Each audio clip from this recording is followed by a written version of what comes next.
Hey guys, how are you guys doing, man? It's good to be here today. I appreciate you guys who are joining here today. Well, if you can copy this link and share with somebody out there because we're gonna be having a conversation here today. Me and Wongel will be talking here about everything that is going on in Ethiopia recently. I mean, this is something that we cover a lot of time, and you guys have seen my face here a lot of time talking and talking.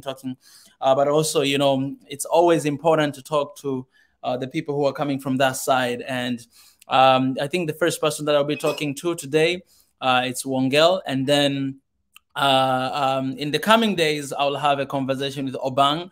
You guys, know that I had a conversation with Obang here before, and I'm going to have a conversation with him as well later.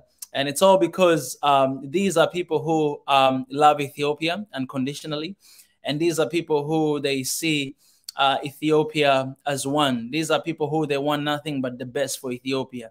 These are people who they see Ethiopia beyond ethnicity, all right, beyond ethnic group, and that's something to appreciate. All right, it's getting hard in here. That is something to appreciate. So that's why it's always important to go back and to have conversation with this. If you're joining me right now, let me know where you're joining from, and for whatever questions that you might have. We're gonna have a session later at the end for you guys to drop your questions, and I'll be able to we'll be able to ask each other, asking Wongel, and kind of like have this conversation about this issue. The most important thing in this is that whatever question you have, whatever concern or whatever things that you love, you just love to open up, well, this is the safe place to do that. And for us, me and Wongel, this is kind of like conversation. We'll be having just a conversation, it's a conversation, just talking and, chatting about the whole situation and how can we get out of this? Because at the end of the day, we are all Africans and we all want something the best for Africa. Okay. Wongel's going to come here, after a few minutes, but I want to share with you guys something that I just found today. All right. This is something I found out today. I had no idea, guys. I had no idea. Like I just found today. And after finding about this, it kind of gave me another reason why I've been standing for and with Ethiopia. I'm going to give you something very exclusive, something that I haven't said anywhere, something that we haven't spoken about it before. So for the very first time, I'm going to reveal that something today. And I had no even idea. I just found out like maybe 1 hour ago. I found out 1 hour ago. And it's something big that it's connecting me to Ethiopia. All right. Intense. All right. And after I found out, I realized that, I started to think, I realized that, man, is this the reason why, I'm fighting for and with Ethiopia?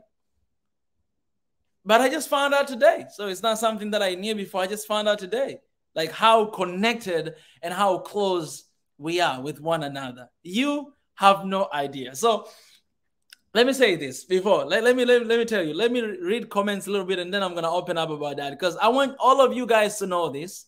So copy this link and share with somebody. Because I cannot wait to share with you guys this.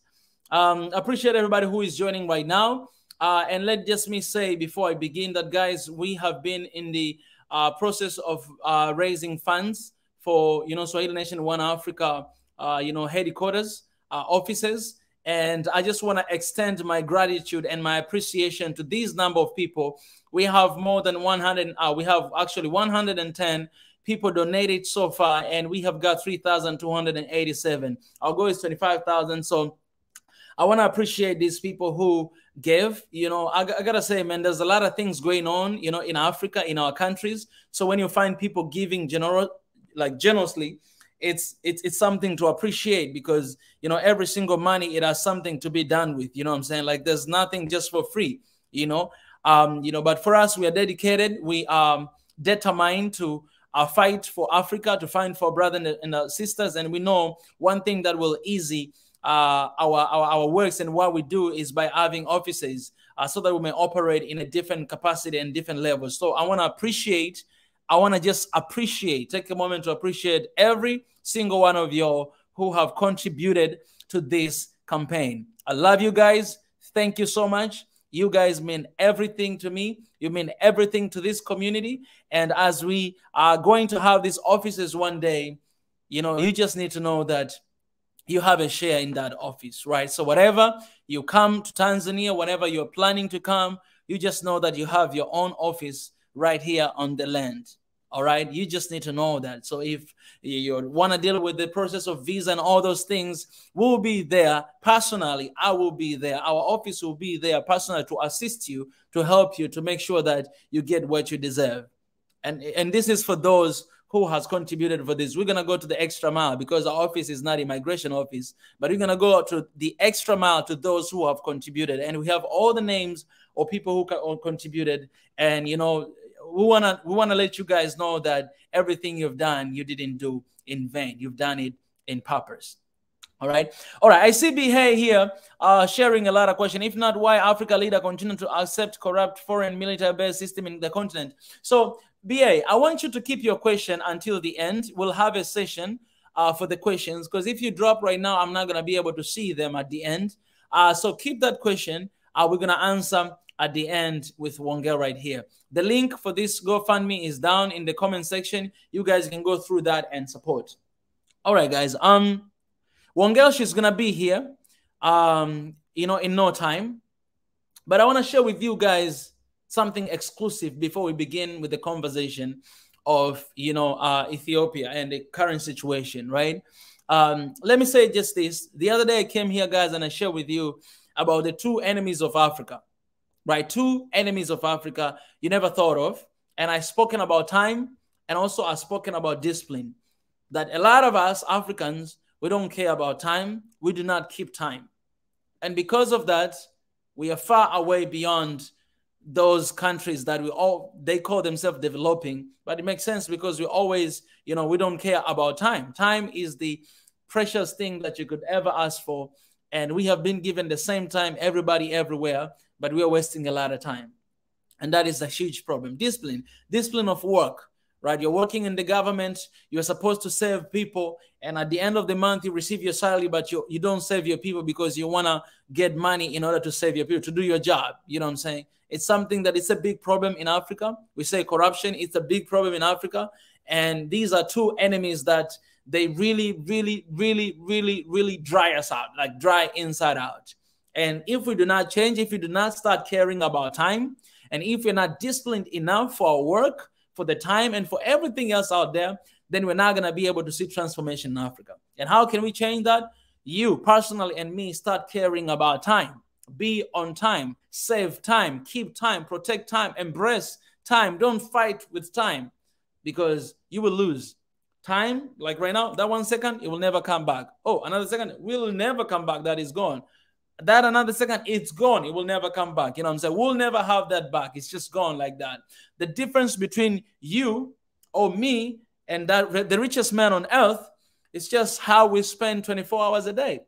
Those guys, they didn't start where they are right now. They started somewhere on the ground, on the bottom. But they care a lot about time. They kept time. They protected time. They keep time every single day. And that's the reason why they're successful and some of us, we're not. Time is very important.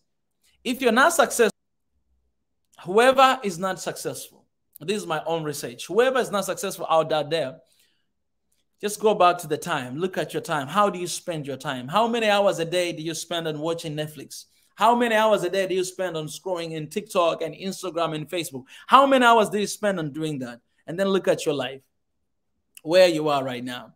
So before start blaming anybody else, let's start managing time, because the time is what you and we have in common. Everybody has that time. How do you manage your time? How do you keep your time?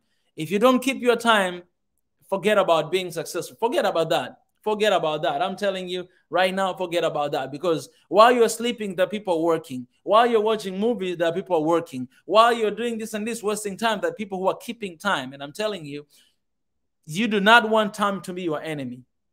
You want time to be your friend. That's the best thing you can do.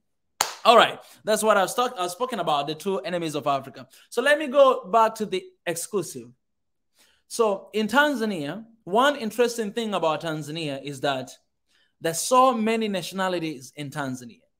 There's so many people from Congo, from Burundi, from Rwanda, from Somalia, from Ethiopia, from Kenya, from Uganda, from South Africa, southern part of Africa, Malawi, SA, everywhere. So many people here in Tanzania who are Tanzanians. And why? That's because most of these people, most of countries, for example, you can talk about Congo, Burundi, Rwanda during the war. You can go talk about the other parts like, Somalia. You can talk about other parts in Ethiopia.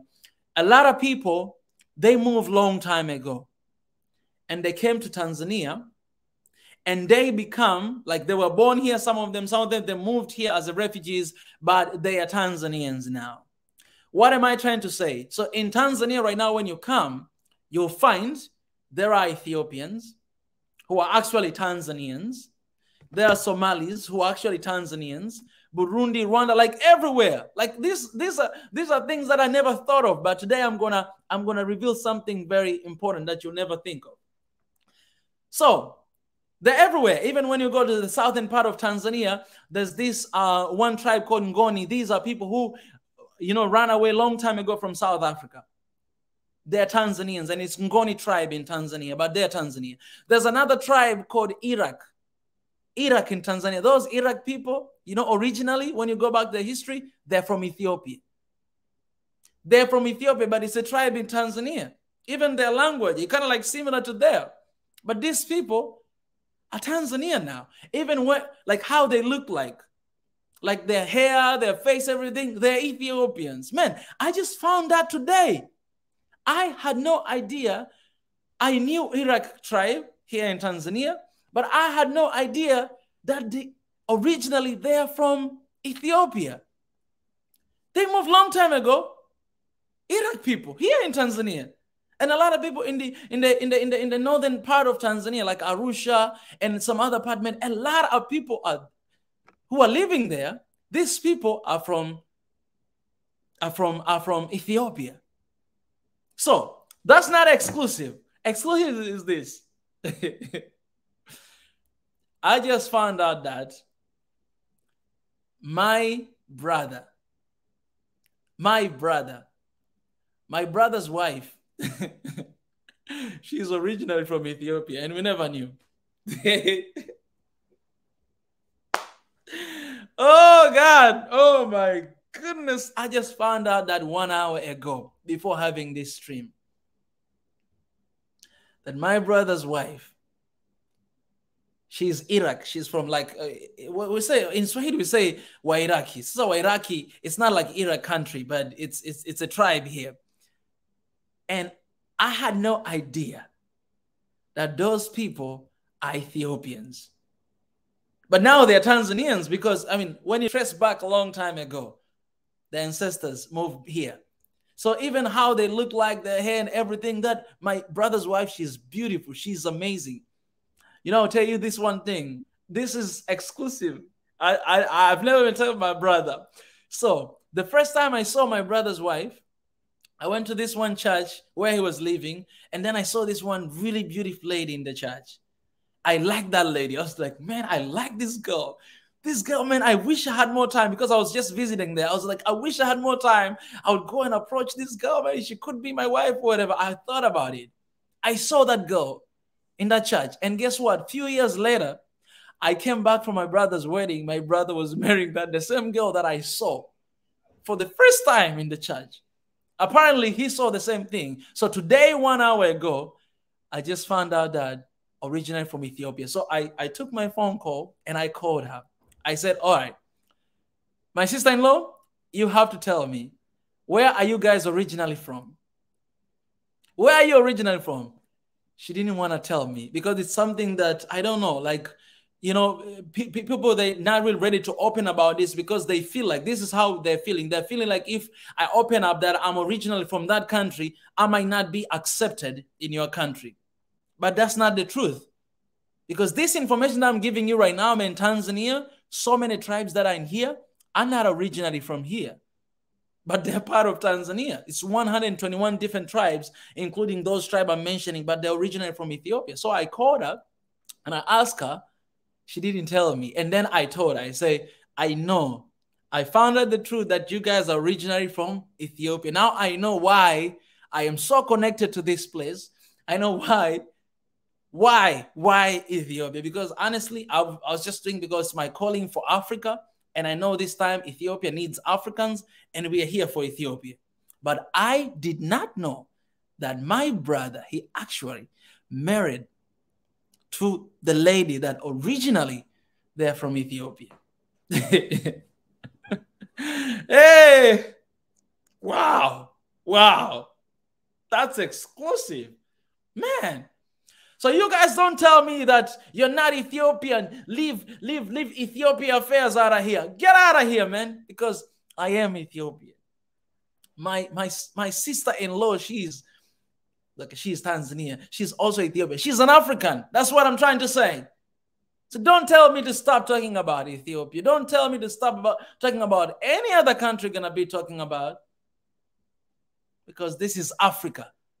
And when you come here, Tanzania, you'll find every other country in this country. Every other country in this country is like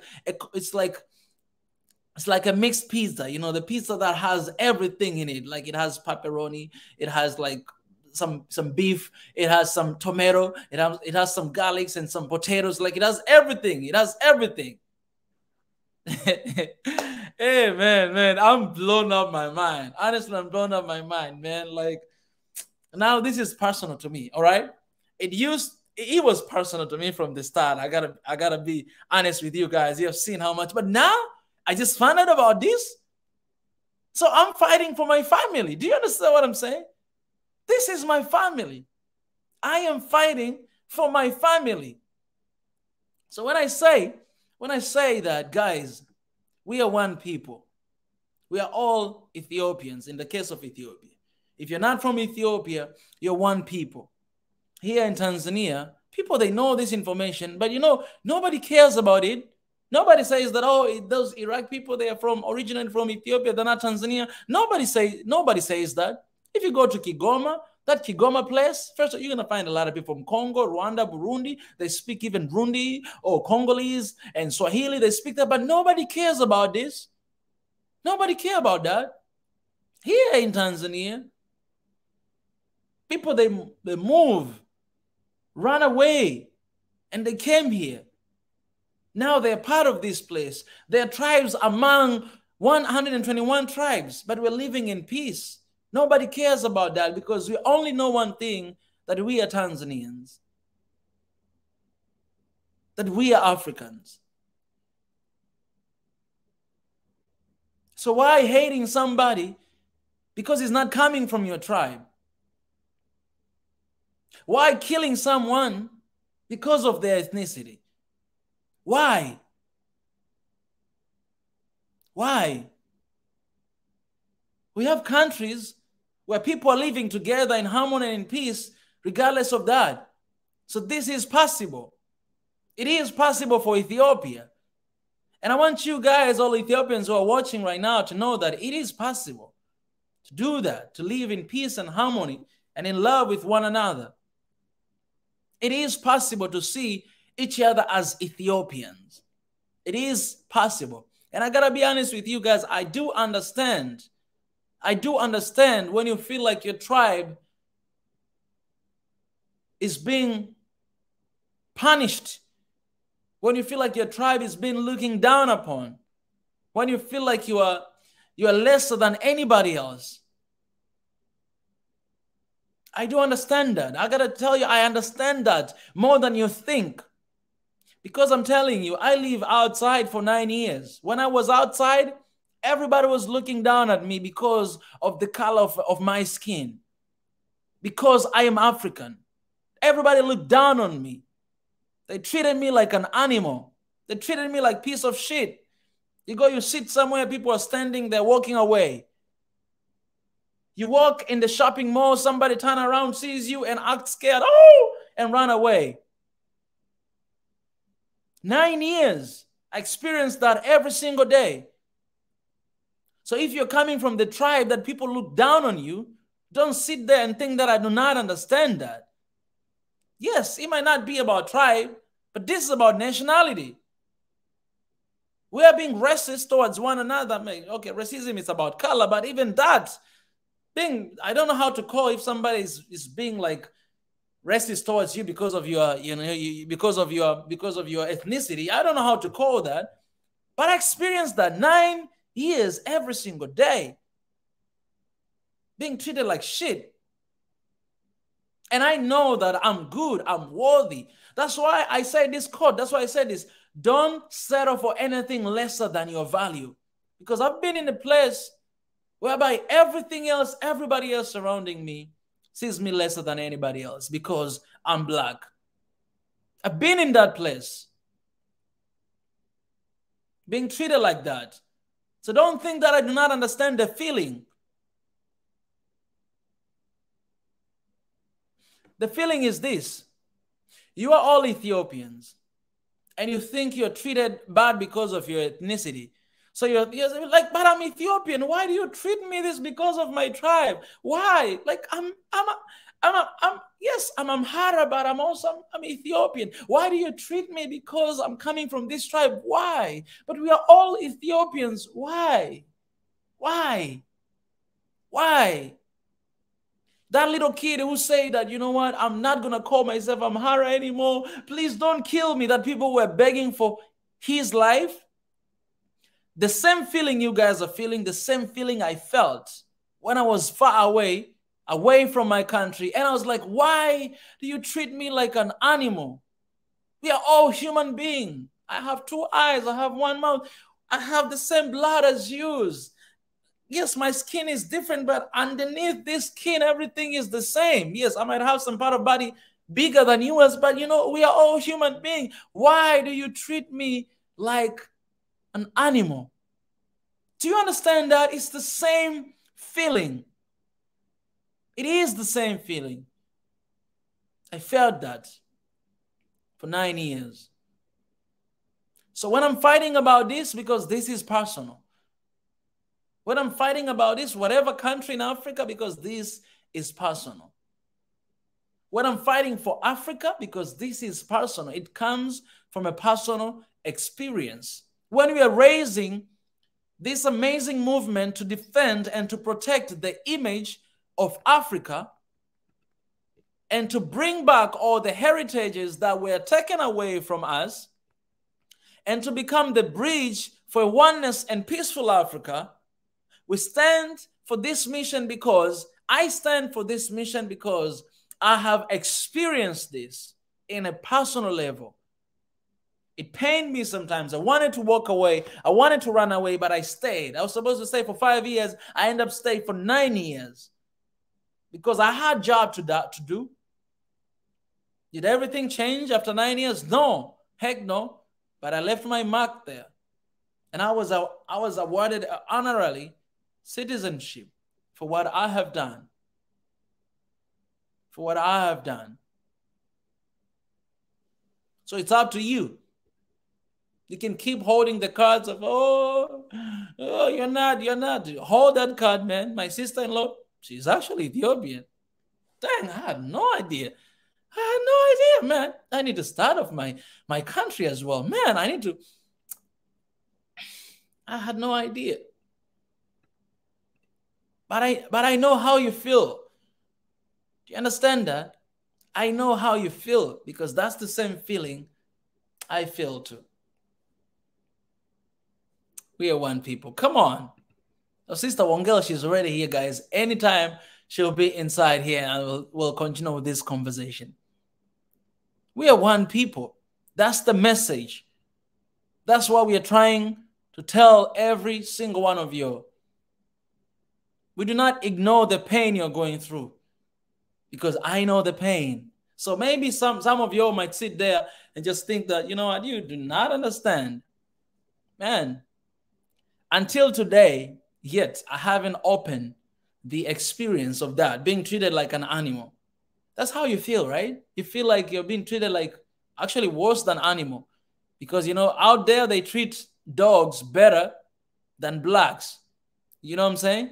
So it's lesser than animal, that's how I feel. When I say treated like an animal in the concept of Africa, how we treat animals here, but out there they treat animals more than babies. So I cannot even say like they treated me more, no, like a piece of shit. You know what I'm saying? Like a shit. That's how I was treated. And I know you feel that way.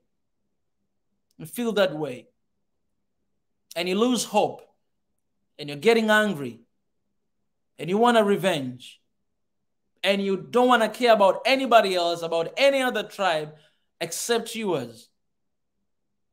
But that's why we say that you're all Africans. You're all Ethiopians. Man, I'm Ethiopian. Because, you know, my little child, you know, my brother's kids, babies, are my babies. So those babies, apparently they have Ethiopian blood. Can you imagine? They're my babies. Oh, my goodness. I had no idea, guys. I just found out 1 hour ago. Just found out 1 hour ago that my brother's wife, she's actually from Ethiopia. Hey, God, I had no idea about this, man. I need to read more about the history of this country and all these tribes that I came here, because a lot of tribes that are here, they're not even belonging here from the first place, but they are proud Tanzanian, and we are Tanzanians. You know what I'm saying? Nobody even knows about it. You understand what I'm saying? We just know that we are Tanzanians.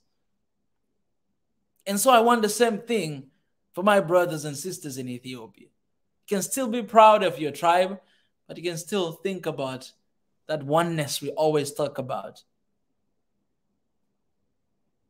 Oneness we always talk about. So there's a hope, because now this has just gotten more personal, because I'm fighting for my guys. I've always called you my family, okay? Now it makes sense. I've always said I'm Ethiopian. You guys are my family. You guys are my brothers and sisters. And I know other countries are feeling, man, we've been receiving a lot of criticism that we talk a lot about Ethiopia more than any other country. And it's true. It is true. It is true. It is true. But what can you say, man? Like, if you see my bio on Twitter or on Instagram, on TikTok, you find out that I wrote 3 things: Jesus, family, and people. Family matters everything to me. Family comes first before anything else. Of course, Jesus first, God. I have family there, and then I have people. Africans, Africa, and the rest of people, you know what I'm saying? Family. This is a family issue. Guys, it's a family issue. I'm fighting for my sister-in-law here. Standing here, fight for my sister-in-law and for my babies. Because they will have a future, and I want to tell them the story about Ethiopia, that beautiful country that their mama is from. Okay, their mom, she's Tanzania. But you understand, guys, like, original, long time ago, you know what I'm saying? They were from Ethiopia. And she's beautiful. Beautiful, amazing. I understand, man. I never told my brother. I'm gonna need to confess that, brother, you're actually faster than me, because I saw that woman and I was like, this girl, man, oh my goodness, anything can go down. And then the next thing, damn, Korea, why did I go there? The next thing I found out, my brother got married to that girl, and they have 2 beautiful, wonderful babies now. Too many personal informations here. I don't want this.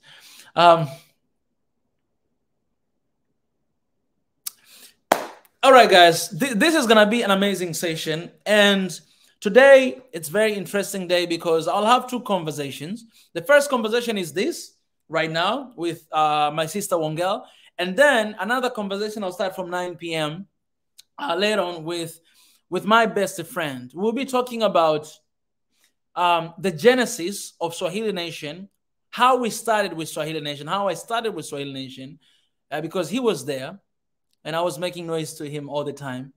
And also, like, you can hear the story about this from his perspective. The time that I rushed to his room in the middle of the night, and I was like, hey, man, I just had a dream. And I told him the dream I had.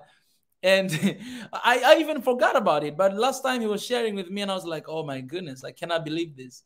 You know, so this is something that started a long time ago. It's a calling for me. It's a purpose. It's why I'm still alive, you know, to fight for Africa. And I was talking to somebody today, and this person was telling me that, you know, she decided to not to find any information about Africa. Spoiler alert, any information about Africa, because when she was doing that, she was depressed all the time.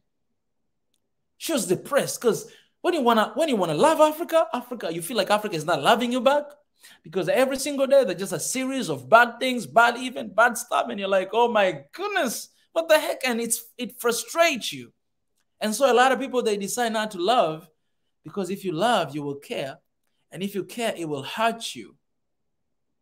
And so they decide to stay at the safe place to not find any information about it. I'm sorry, my friend. You might be watching this, but I'm sorry. I just got how to say that. So they decide not to love anymore because it's going to hurt them. If you're one of them that you do not care about anything, I've seen some comments here. They say, you know what? There's no longer Ethiopia. I've seen that comment and I posted it. I said, there is no longer Ethiopia. We do not know Ethiopia. Get your hands off Ethiopia.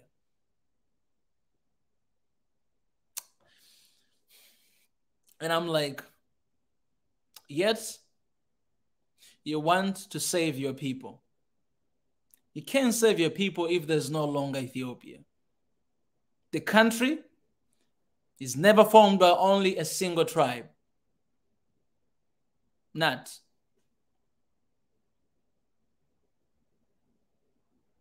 As far as we always try to understand, sometimes we don't. But I'm telling you this. We are trying to find solutions for Africa in 20, 30, 40, 50, 100 years to come. If you want a different story for your country, for Africa, then we need to go through this journey of unification. We need to go through this journey of oneness. If South Korea and North Korea are trying to unify together, they're really trying hard with everything they got. And those guys, I'm pretty sure one day they'll be unified. You know the resistance between those two countries? Young unified, because if you unify these guys, no, our economy will come down because they're gonna need to spend a lot in that place and this and that. In the northern part of Korea, some of them, they say, oh no, we don't want to unify. We have a lot of resources. Because that's the thing. You know, God is amazing. Those countries are divided, but North Korea, they have resources. That country is so rich in resources. So many resources. In southern part of Korea, they don't have any resources. But they're really developed, well developed in technology and all those stuff. So if they're united, they'll be a superpower nation. Resources, technology, if they just leave their guts down and be like, hey guys, let's be one, let's collaborate, let's cooperate, and let's transform this peninsula, things will be in another way. And they're doing that right now, so hard. All organizations, what is that? And I'm telling you guys, if we are not careful, South Korea and North Korea will be united even before us were united. And that's a shame. And you'll see what's going to happen there. Africa, man, Africa is one. These boundaries, somebody commented, says, no, it doesn't work like that. You must respect the boundaries. And I was like, man, I don't give a shit about boundaries. I don't care about that. I'm sorry for the language, but I don't care about that. I don't care about boundaries. What the heck is boundaries? Who put those boundaries out there? Who say that this is Ethiopia, this is Somalia, this is Djibouti, this is Eritrea, this is Tanzania, this is Uganda, Burundi, South Africa, Nigeria, Ghana, Botswana, Malawi, Mozambique, Togo, Egypt, Tunisia, Morocco, all these. Who say that? Who the heck say that? So I don't care about boundaries. Don't talk to me about boundaries. I don't care about that. I care about Africans. And if my brother is not at peace, I cannot be at peace. And I'm going to fight with my brothers and sisters with everything I got. The other day, talking about Congo here, I had my friend talk about Congo. We're going to come back, talk about that country again with everything that's going on. Because there's no boundaries. So I mentioned One Africa, there's no boundaries here. Our language is just one, and that's to develop one Africa. To develop one Africa. That's what we do. So if you're in the business of developing one Africa, come and join us. Oh my goodness. I'm sorry, Wongel. I forgot to share the link with you. I was just waiting here. I was like, why Wongel, she's not coming in? And I didn't share. I shared I share with you the YouTube link and I forgot to share the StreamYard link. Wongel, my apologies. Oh my goodness. What the heck did I do? That's actually weird. I was like, why Wongel she's not coming in today? Yes. Okay, let me pray, guys. I didn't pray at the beginning. That was just the introduction. We didn't start this session yet, so just those are just informations. ABC. Man, I just share exclusive here today, guys. If you didn't hear, my sister-in-law, she's actually from Ethiopia, and I had no idea because in Tanzania there's so many other tribes, but so many other tribes here. They originally from other countries, from South Africa, from Somalia, from Ethiopia, from Congo, from Rwanda, from Burundi, from Uganda, from Kenya. All of them are here. And those tribes are even part of Tanzania. We have 121 tribes. Some of those tribes, they come long time ago from away. And so I just found out that my sister-in-law, she's actually from Ethiopia. 1 hour ago, exclusive. God, I thank you for today. This is such a beautiful session.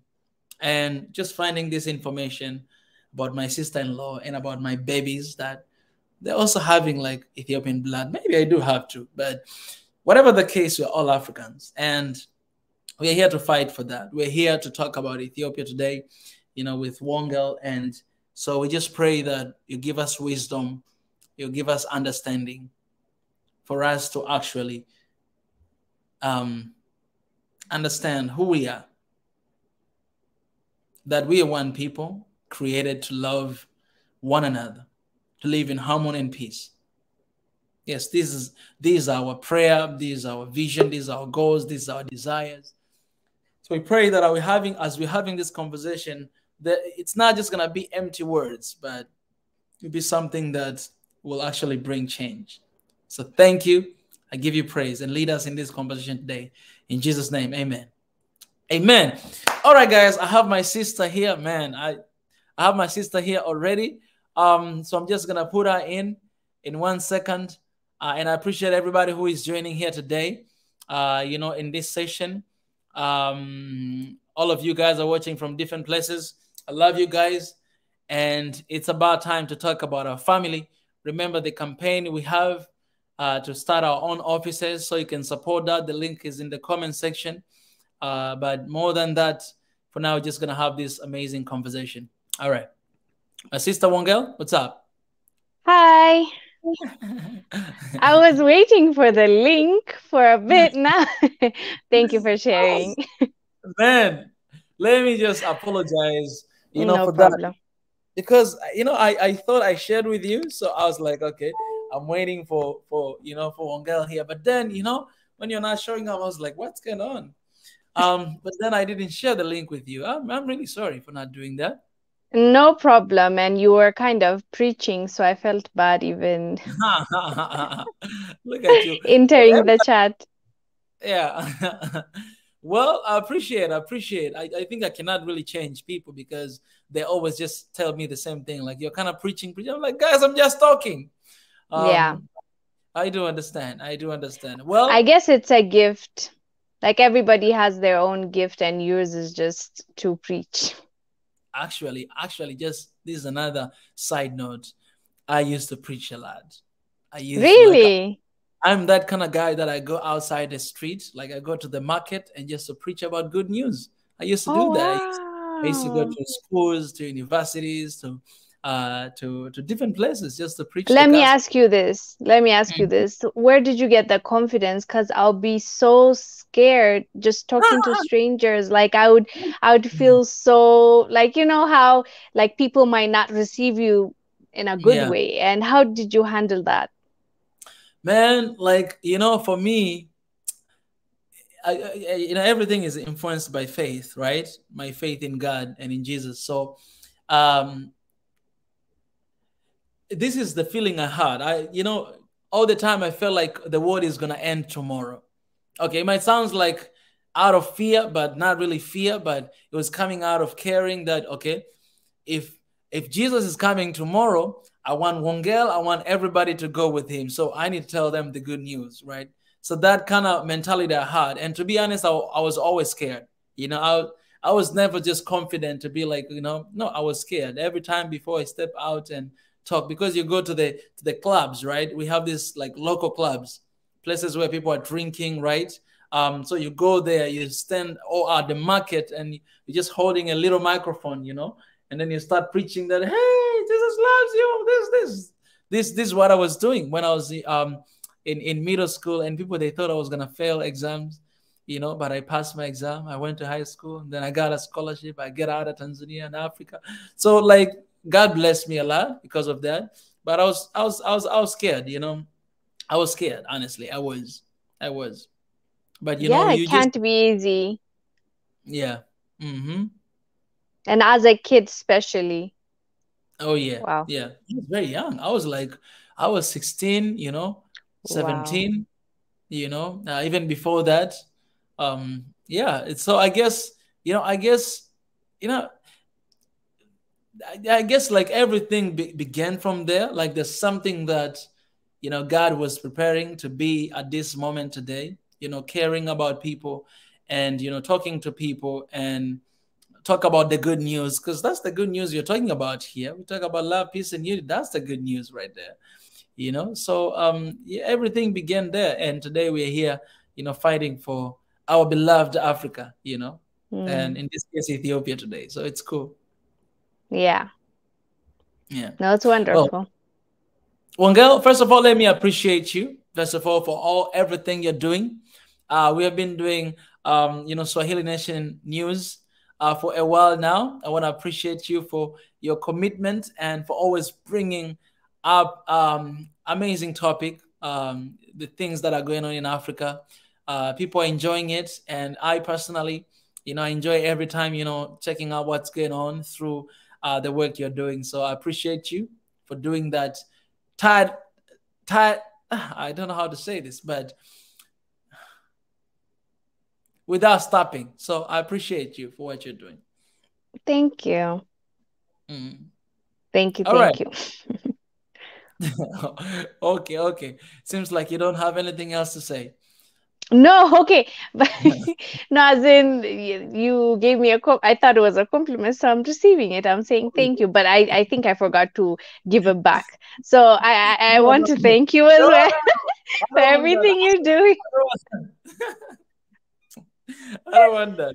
But sorry, bad manners. Let's move forward. Let's move forward. So Uh, so girl, yeah. when I ask you to do this with me, it's because I think since we had last conversation, it's been a while, and now we're working together in a way, transform this continent, and a lot of things have happened, in particular in this case in Ethiopia, and I know that you're from that place. And I found out that my sister-in-law, she's also from that place. So in a way, we are connected. I had no idea. I just found out like an hour ago. So that's another thing. Big news, exclusive. Maybe you can put it in Swahili Nation News. No, I'm just kidding. Mm.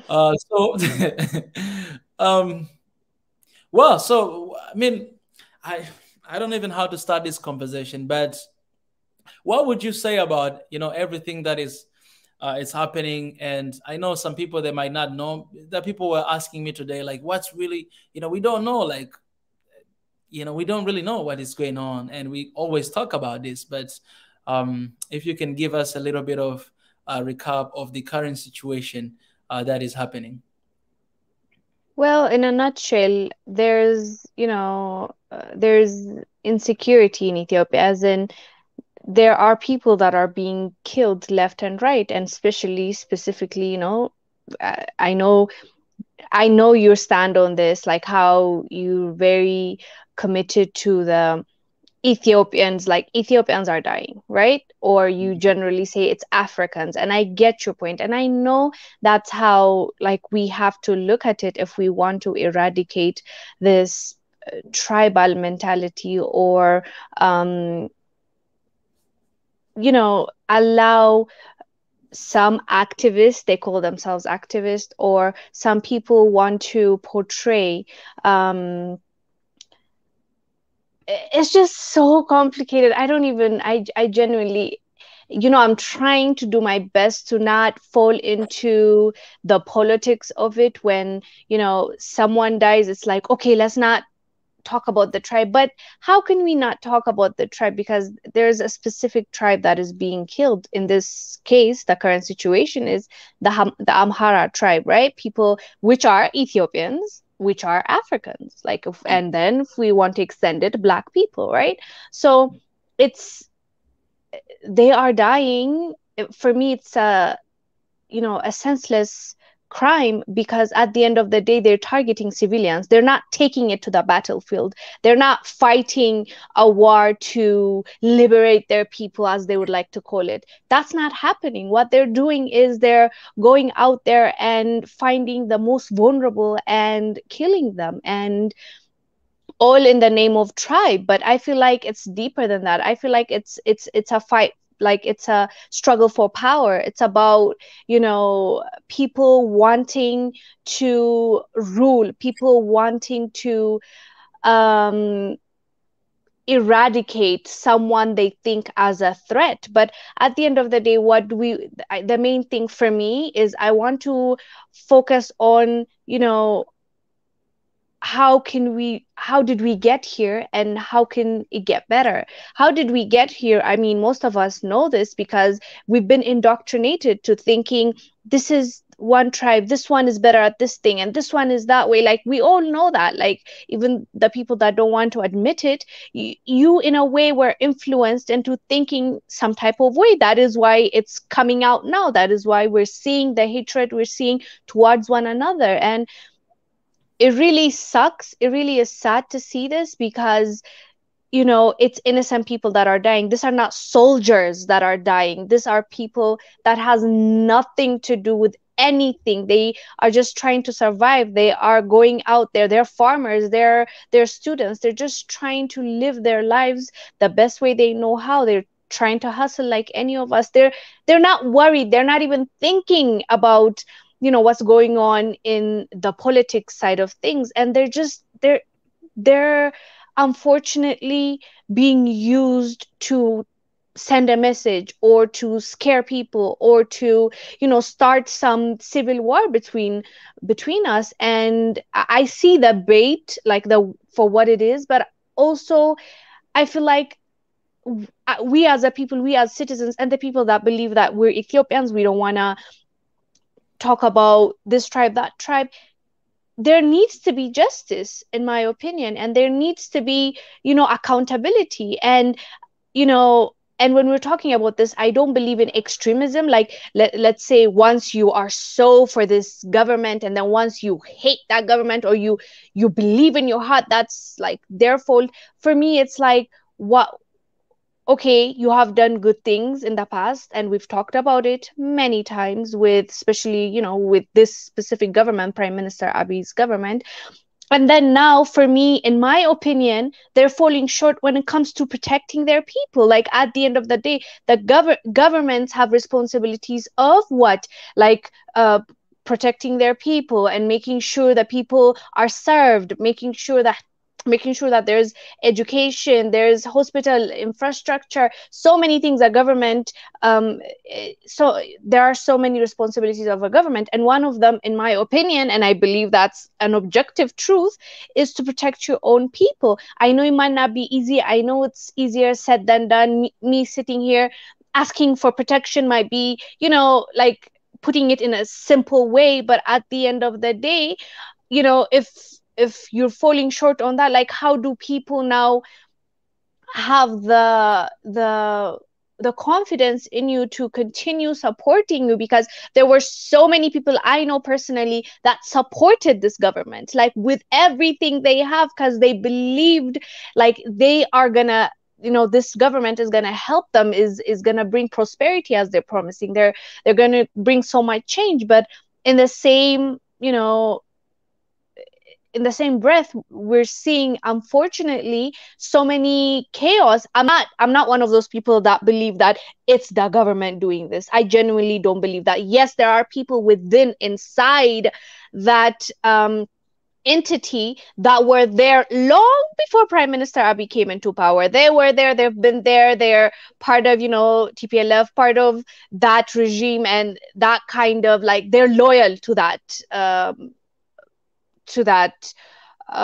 party, or whatever you want, or if you want to call them rebel groups. They are loyal to them because they've been in that position for the longest time. And we have to also admit and accept that when Prime Minister Abiy came into power, everybody under him was the same. Like, it's not like he was an opposition party leader that came and took over, and then he brought in his own people. No, most of the people that are there, most of them are still there, and of course he has to depend on them to do things. I'm not here to support anybody. I am here to support my people. Okay, if that's not clear, sometimes people only want to hear what they want to hear, and then that's it. For me, all I care about is the innocent people, the civilians, whole of Ethiopians. I'm not for this tribe, that tribe. I am for the truth. I am for what's fair. I am for the civilians that just want to live their day-to-day life. I don't care about the politics of it. But what I'm trying to say is we have to also put into context what really happened and what is really going on before we start turning on one another, turning on what's going on, or like blaming it on just one thing, right? Because we don't know for sure what's really going on. And we've heard that Prime Minister Abiy also admitted that there are people within that party that were there already that are trying to act like they're doing the right thing, but like when it's nighttime, let's say nobody's watching, they are for the rebel groups or the groups that are terrorizing civilians. So with that being said, for me, if we're going to address it, let's try to dig deep instead of just labeling everyone, hating on everyone, or turning on let's, at the end of the day, if our solution is not based on what's really missing, what's really happening, what's really the cause and what's the problem, then the solution we'll come up with is not going to be the right one, right? So I don't want us as Ethiopians to fall into the trap of people that are trying to take advantage of our anger, our emotions, and how we're feeling in the moment, because obviously it's infuriating. Like it's extremely sad when you see the people that are dying for no good reason and they're being used, and it's extremely sad what's happening. But for me, I want our government to do more. Like, I know, as I said, I know it's easier said than done, whatever. Like, I'm not oblivious to that, but I think that's the right thing to do, in my opinion. And one of the biggest mistakes I believe our government currently is doing is not being transparent, is not updating the people that supported them for so long, for this past couple of years. Like, if you don't tell us, of course, whatever information we're getting from the other side, we're gonna have to listen to, because what else do we have, right? Like, a government should be extremely transparent with you in telling you, okay, this happened and we're trying to do, yes, some things might be undercover, right? Some things you can't share with people, but a lot of things we're not getting, hence we have to fill in the blanks. Like, you can't even judge people for turning against the same government that they voted for and they've appreciated for so long, and they've seen as savior in a way. So I think the biggest issue is transparency and not updating its people as much as it should. Like, I think that's my takeaway from you as an outsider, as a Tanzanian, right, that has been coming in and out of Ethiopia. What are your thoughts? Like, what is your take on what's going on right now? I just love what you say. This is what I call righteous anger, because righteous anger, it has purpose in it, But I wanna clarify something that I wanna share with you, this idea, and you can tell me what you think about it, about what you are just sharing right now. So this idea of us being, let's see each other as Ethiopians, right? Yes, Amhara being killed and this tribe, and we might, you know, hashtag stop killing Amhara people, Amhara people. Let's start with hashtag stop killing Ethiopians. That's something that I said it, and I wanna share with you why I say that. So I think what I believe is outside of Ethiopia, to the rest of the world, it's very important for everybody else outside of Ethiopia to know that this tribe is being targeted because these people, whoever these people are non-Ethiopians. But when you come inside the country Ethiopia, where ethnicity it's a big problem, it has been for a long time, and people are being targeted because of tribe, then it becomes very dangerous because everybody in Ethiopia knows that. Like even other tribes, they know. Like they might not want to admit it, but they know what is happening, and they know that these people have been killed or have been killed, these people and that people. So in the case of Ethiopia within, or Ethiopians as people, it's important for Ethiopians themselves to see each other as Ethiopians, not to label them with the tribes that they have, because that is what brought them to this point, and is what is going to make things worse, because keep hanging on to that is not going to change anything in Ethiopia, because it's already a big problem. For the rest of the world, it's important. If we say stop killing Ethiopians, rest of the world, they might feel like, who else is killing Ethiopian? It's like, is it like another country is killing Ethiopian? So for them, they will understand that, okay, there's this one tribe that is, you know, is being targeted, you know, because of their ethnicity.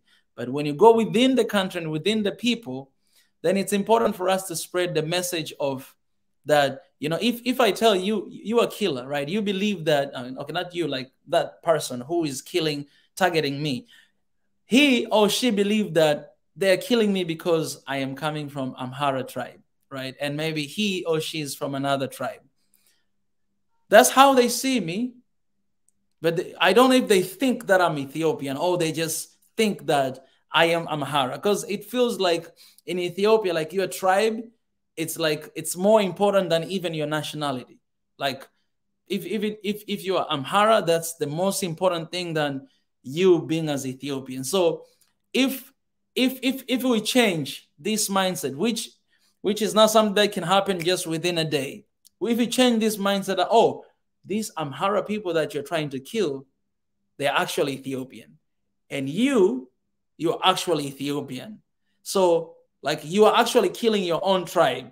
You know what I'm saying? Because all of you guys are Ethiopians, right? So if we bring this mindset to our people, if we speak about this, if the government, you're speaking about government, if the government come and speak about this in action, that we are one people, we are Ethiopians, that's our identity, that's who we are. I have hope in that I think this can change the dynamics eventually at the end of the day. Because right now I feel like, not just feel, what I've heard and what I've seen, like it's gotten worse than even people are being taught to hate another tribe. Taught, like most of people grew up in Addis Ababa, they didn't even know about that, but they became aware of these tribes when they went to universities, because people that they want to choose, vote for, they vote for them because they're coming from this tribe, right? These social clubs that they have, it's based on the clubs, right? I mean, on their ethnicity. So that's when they began to realize that, oh, actually, there's something like this, right? And you see, if you had a friend from this tribe, as you go higher, you start separate. Like your friends don't talk to you anymore because they come from this tribe. So this is toxic, right, within the nation. And how can we get rid of that? Is by reminding everybody. This is just a simple solution that personally I was sitting and I was like, I think this is something, and a lot of people have been talking about that. In the case of government, there's so many practical ways they could take, and I've shared that before, you know, starting with changing constitution. Constitution, it should start by saying that, hey, we are the people of Ethiopia. We are Ethiopians and nothing less, nothing more. Change the IDs. All the IDs don't specify people based on their ethnicity. Like every single thing that you need to put ethnicity there, get rid of that. Don't put ethnicity. Just put Ethiopian everywhere. I've seen that even here in my country. Whenever you go somewhere, they ask even your ethnicity, like what is your tribe? But the thing is, it's not an issue here. So I even had to ask us, like, hey, why do I need to tell you my tribe? What if, like, there's people who can target, like, okay, if you want to apply for job and this is your tribe and I'm coming from this tribe, I can favor another person who is coming from my tribe than the other. Those are just natural things to do. You know what I'm saying? It's natural. So why do we use that? But it's not a big deal, where I'm from compared to my neighbors, my family in Ethiopia. So that's where I came from, with this.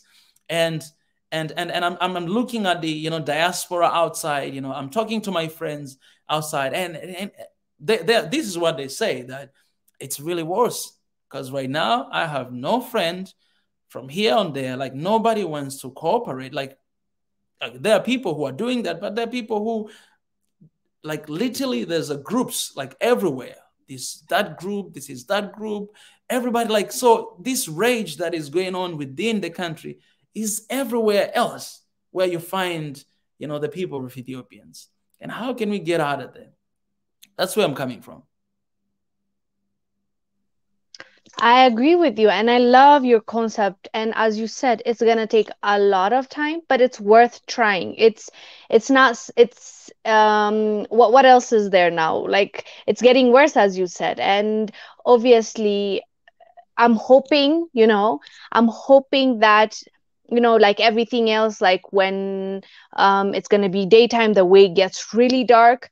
I pray that that's the case for Ethiopia, and we had to go through this for us to understand that this is not where we want to be, this is not where we want to go, and this is not something that we want for the next generation. We can say the same thing happened in Rwanda, right? Unfortunately, 1 million Rwandese had to die for them to understand that they don't want that. They don't want to focus on tribe. They don't want to hate each other because of a tribe. And, so I love your concept of us just focusing on it's Ethiopians that are dying. Although, as I'm saying, I'm not disagreeing. I completely agree with you. Just like as a subtext, as something that goes with it. I also understand why people might feel angry if we're not addressing who is dying, right? Like, I get we're focusing on Ethiopia, but on a side note, we should not also forget that who is hurting.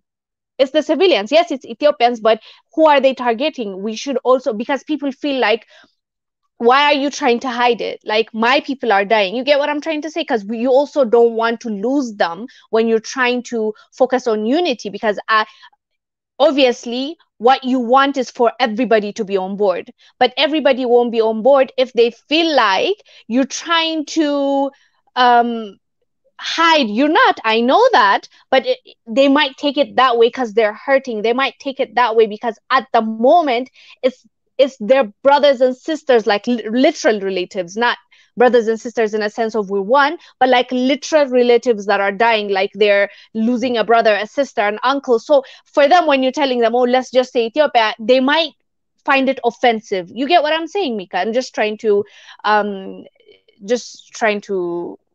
look at it in a different perspective as well, because I've seen that happening. But I completely agree with you, and my hope is that's where we're headed, because me personally, individually, after seeing the kind of chaos it brings, I never even want to talk about tribe. Like, literally, I understand why in Rwanda there's that sense of like, we don't talk about tribe, like we're all one people kind of mentality, because they've already seen the worst of what you can do.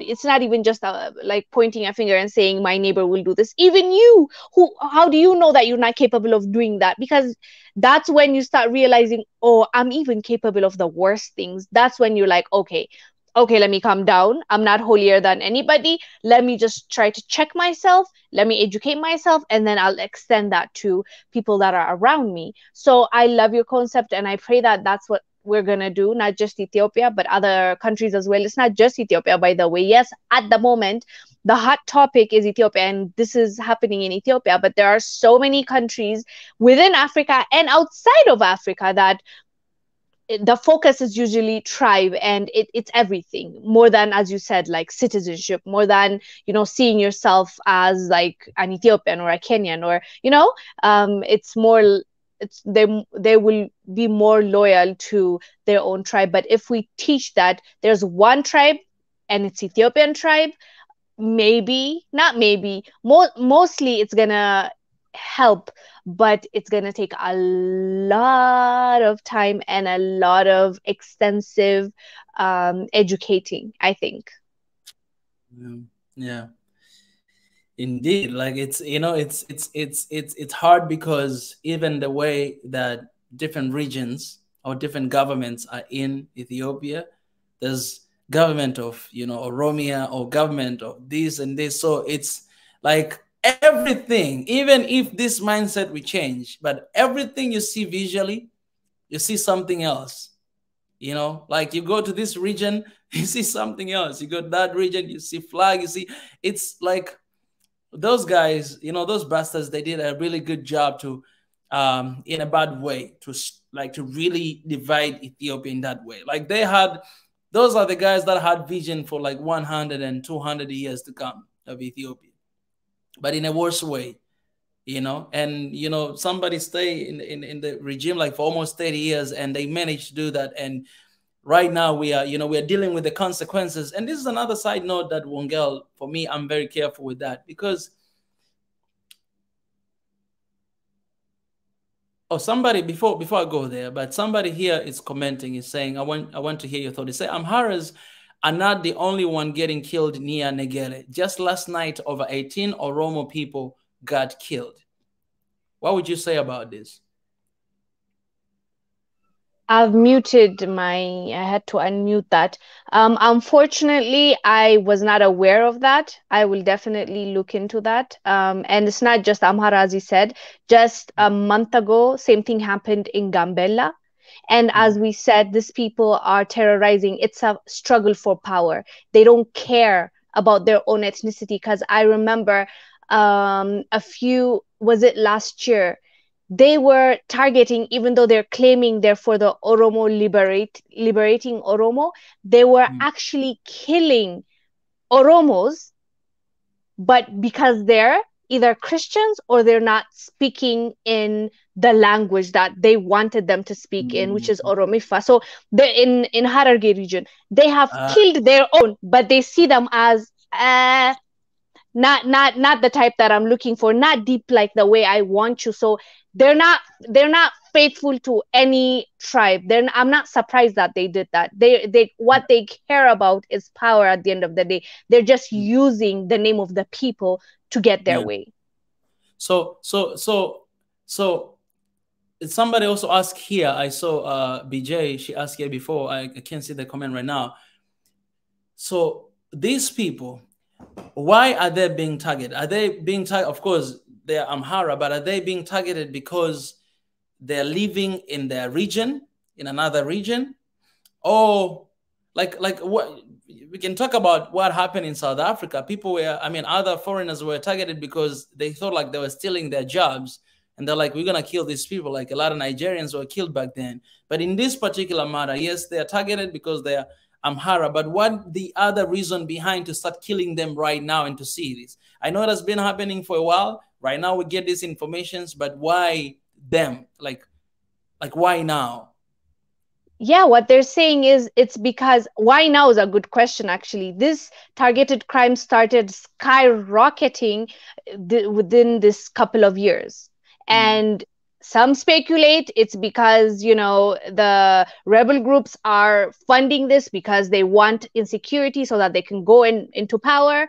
Some argue that, on the other side, no, it's because Prime Minister Abiy is not doing enough. He's just allowing this chaos to continue. So, of course, it's going to get worse and worse and worse. So that's the argument between them. Obviously, we don't have like the facts, right? Other than that. But these people, when they're killing the innocent people, what they're saying is they just ask them, what they care about is what their tribe is.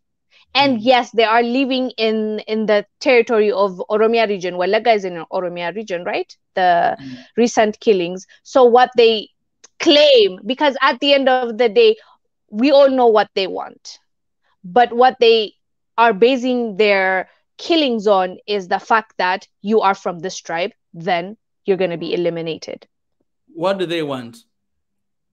They want the Amaras out of their region. That's and that and you know, I remember I had this conversation before, and somebody told me about Constitution is actually Constitution wrote that. Is that the truth? That if you are in another region like that, you know, based on Constitution, I can actually just kill you because you're in my region. This is Oromia region. You're not supposed to be here. Who would put that in the Constitution? I would be very shocked if that's actually the truth. Like, in which world? Like, in which world you're still in Ethiopia, even if you're an illegal immigrant in Kenya and you're Ethiopian, Kenya has no right to eliminate you? Like, what kind of nonsense is this? No, I would love to see this constitution they're talking about, but how does that make sense? Like, aren't we living in 2022? How can you be allowed to kill someone because they're in your region? What? I don't get that. Yeah, and even if he was there, you know, it's this is not something that people can just do it because it's written there. There's a, you know, so much, you know, there's deep, like deep things, you know, you know, I'm Wongel, like, help me out in this, all right? It doesn't make sense, right? It doesn't make sense that these people, like it doesn't make sense that people are being killed like that, innocent people, because they're in their region. And most of these people, and even those, I would say, yeah, Oromo people who have been killed, we just saw this comment. One part, I want to believe that, you know, maybe they didn't even think that they are Oromo people. As you say, maybe they're speaking different language and then people are being targeted like that. But for me, it doesn't make sense. Like, why killing people because they are in my region, so I'm going to kill you to get away? Like, is this some sort of payback to anything that has happened in the past? Is this just a power and whatever struggle? But like, what the heck is this? Where is it coming from? For me, I believe it's about power. For me, that's what I believe, because it doesn't, even if, you know, you feel like you have been wronged in the past, how do you handle it? What kind of savage way is this? Like, you are targeting innocent people. Like, that's what I'm trying to talk about right now. You are targeting people that have no idea what happened to your ancestors, let's say. So for me, I don't think these people that are going around killing people, they don't have a cause that is connected with, you know, I want to get revenge. It's connected with, one, hatred. Two, for me, it's about right now. How do I make sure that I get into power? How do I make sure that I get my way?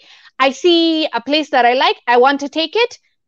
I'll use whatever I want to use. I'll use because if you're killing someone because they're Christian or Muslim, but just yesterday what you cared about was tribe, it tells me that it's not because you have a value principle or something that you're believing in. What you care about is you. What you care about is what you're going to do today, what you're going to get out of it today. So for me, I think it's because they are fighting, or that it's a struggle for power. It's a struggle for, you know, for someone to get on top, or somebody is getting paid really well to do this.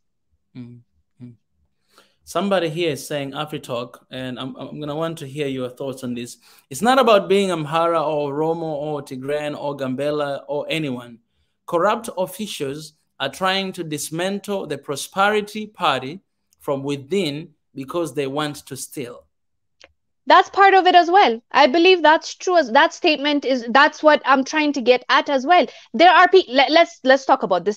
You can't generalize and say everybody's intention is the same, right, Mika? Like, even you and I might have, like, generally we want to unite Africa, but you have your own intentions. I have my own intentions. We both have different purpose, right? So in this case, yes, there are people that will be misled. Yes, there are people that will be told, as you said, they're teaching hatred to their kids, telling them that this tribe is horrible. When you grow up, don't marry this tribe. Like, hate this tribe. There are people that do that, right? So the kids that are growing up in that environment, yes, they're indoctrinated. What they know is what they've been taught. It's not like they faced that tribe and that tribe came and did something to them. It's what they learned. But when it comes to this people that Afri, is it Afri? It's too far. I can't read.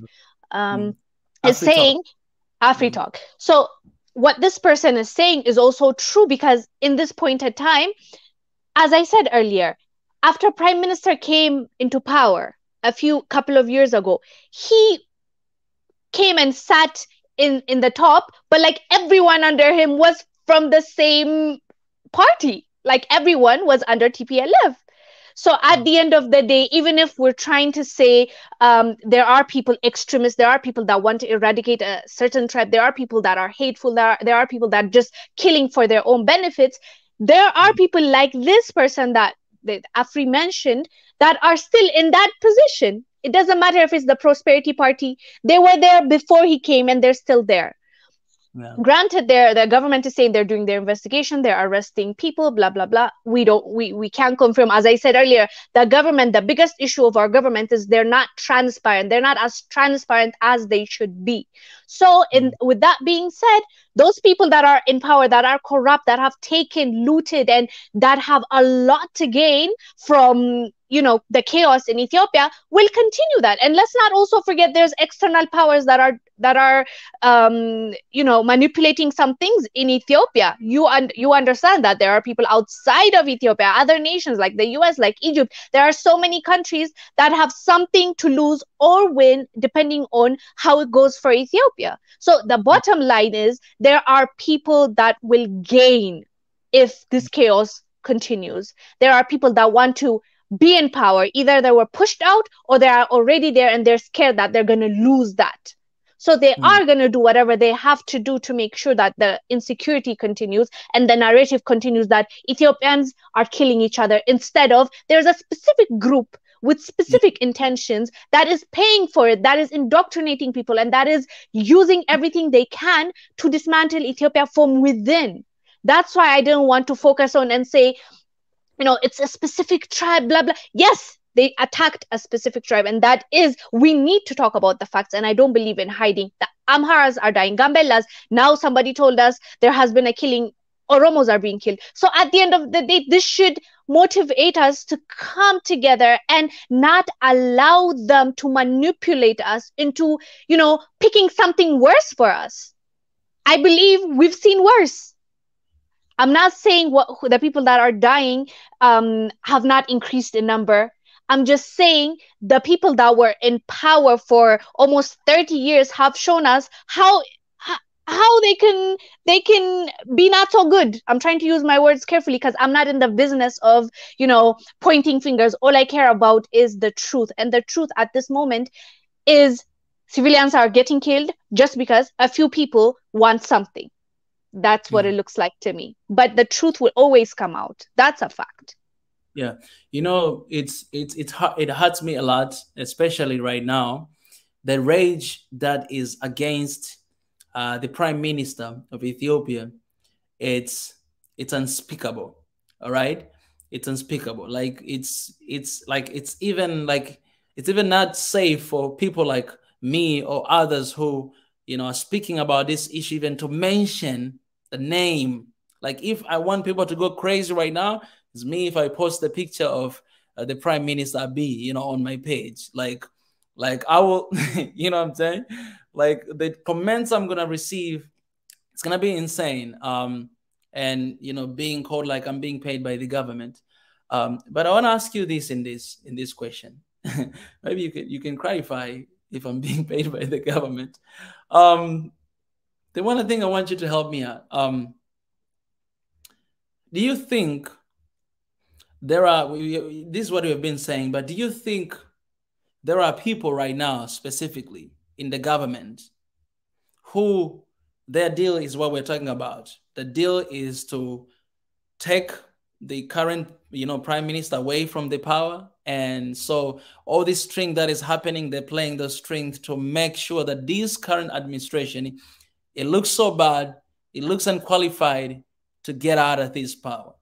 Do you think that is the case? That actually are people who are traitors working against to dismantle Ethiopia? Because you say something that is very important that everybody has to know, that yes, Amhara are being targeted, are being killed, but you have to know that the big picture is Ethiopia. Like that's the target, to take over Ethiopia.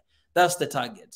To make Ethiopia look bad, to make Ethiopia look whatever, so that someone else can come and trying to protect Ethiopia.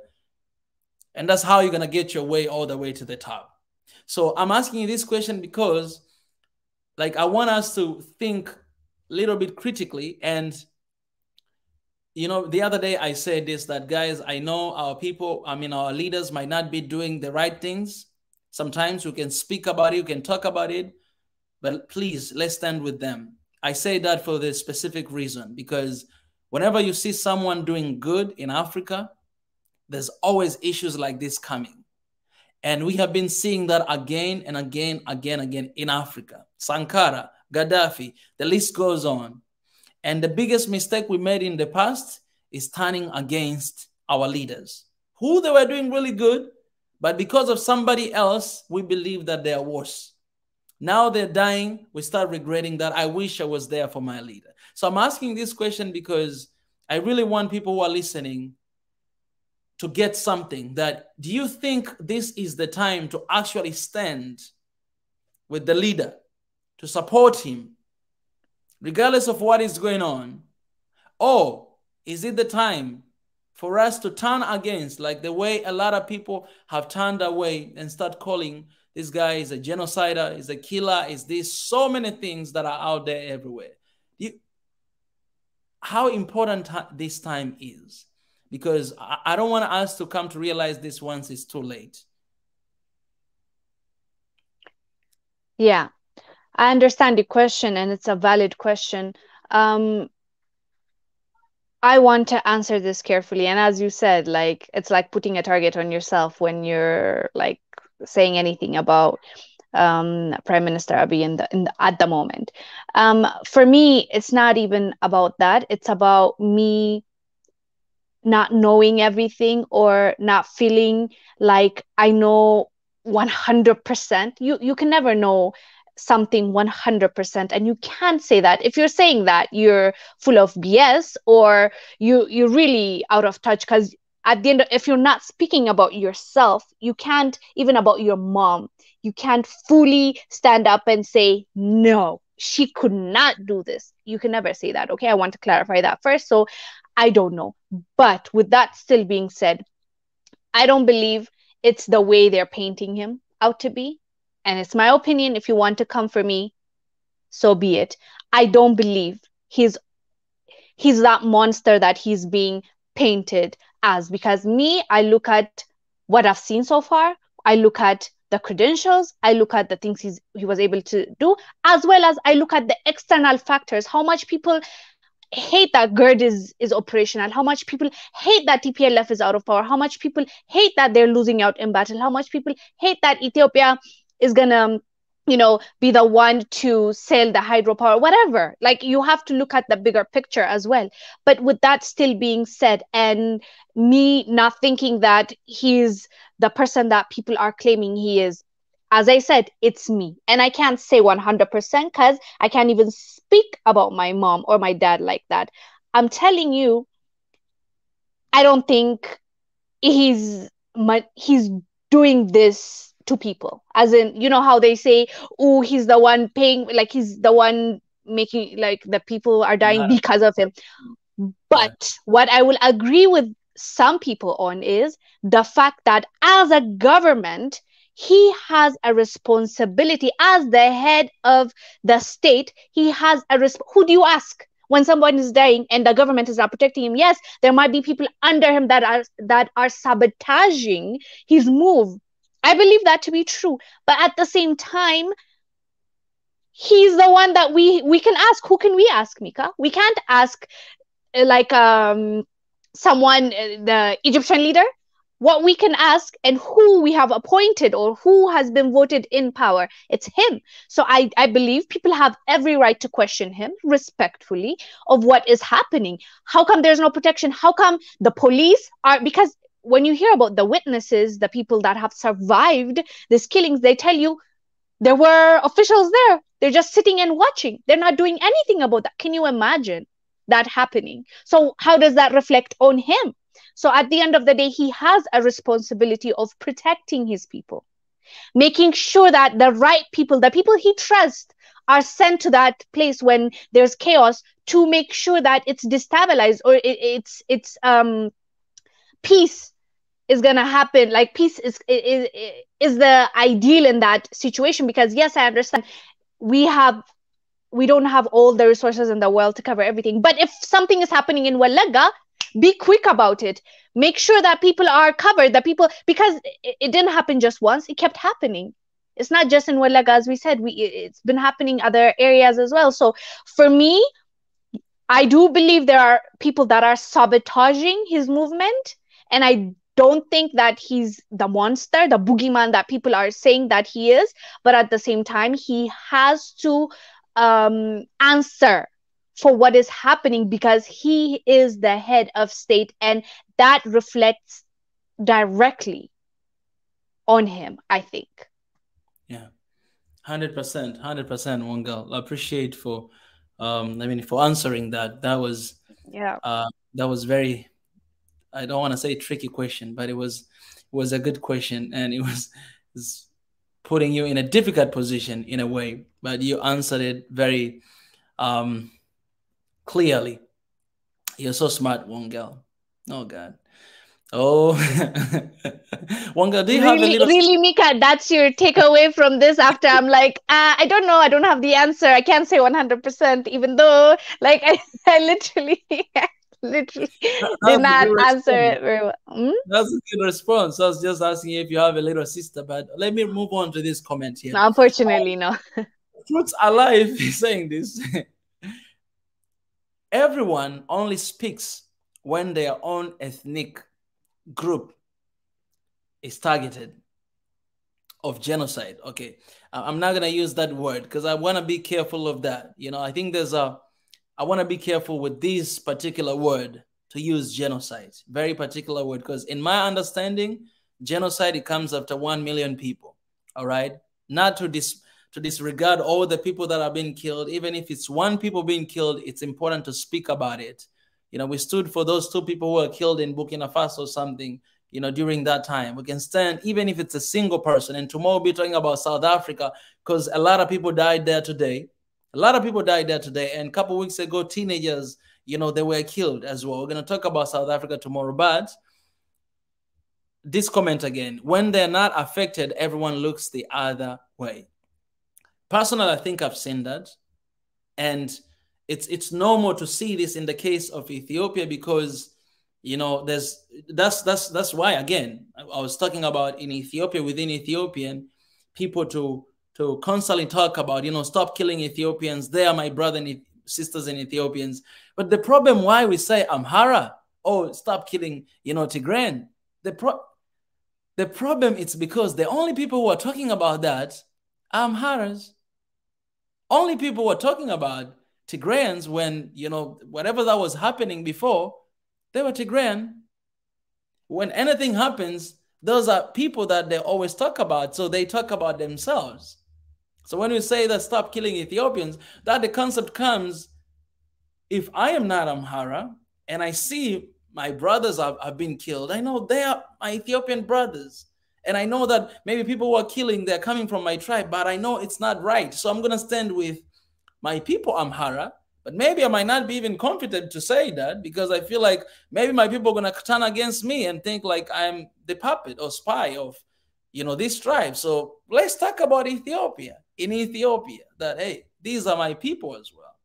This is the big problem that we're seeing. It's happening, right? And if, from your understanding, because that's what solution I can come with, but from your understanding, how do you think, how can we get everybody involved, all as Ethiopians, to stand for something like this? Because we saw Ethiopia all together, coming together during No More, when those guys were trying to attack Ethiopia. We saw everybody, every tribe, every single person coming together, defend Ethiopia. We saw the same thing during Adwa a long time ago. But today, in these parts, other Ethiopians are being killed. Yes, they're being targeted because of their tribe. How can we get everybody involved, even those people from other tribes, to condemn this killing that is happening? Because I believe the reason why it's happening, maybe because the other people from another tribe, they don't condemn this. The other people from that region who are living there, not everyone is responsible. There are a few people who are killing these people, but those people who are stay silent and don't speak against it, they are also responsible, because being silent is being responsible for what is happening. And I understand that's why people, they're frustrated when they don't have information, because you are responsible when you don't talk about it, when you don't open about it. So how, if these people from this region, these Oromia people in this region, if these people will stand and condemn this, that stop killing our fellow Ethiopians, stop killing them, I believe it will change. But it's not changing, maybe because the only people who are talking are just from one ethnicity. And so it's okay, because nobody else is talking, nobody else is saying this, oh, it's only your ethnicity, oh, we're going to keep targeting you, we're going to keep killing you.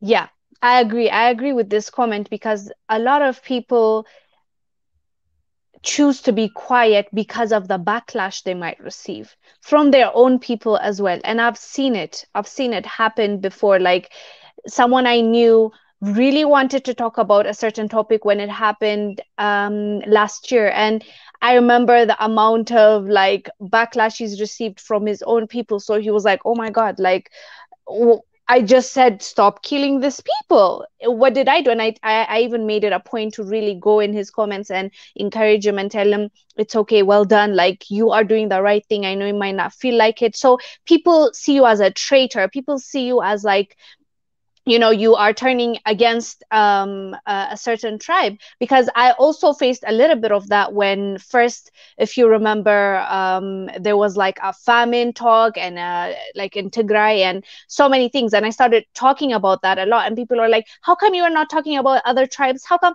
And I was like, but this is happening right now. Like, I can't turn back to 50 years and start talking about what was happening back then. I can talk about what's happening right now about these people, and I'm going to continue talking about that.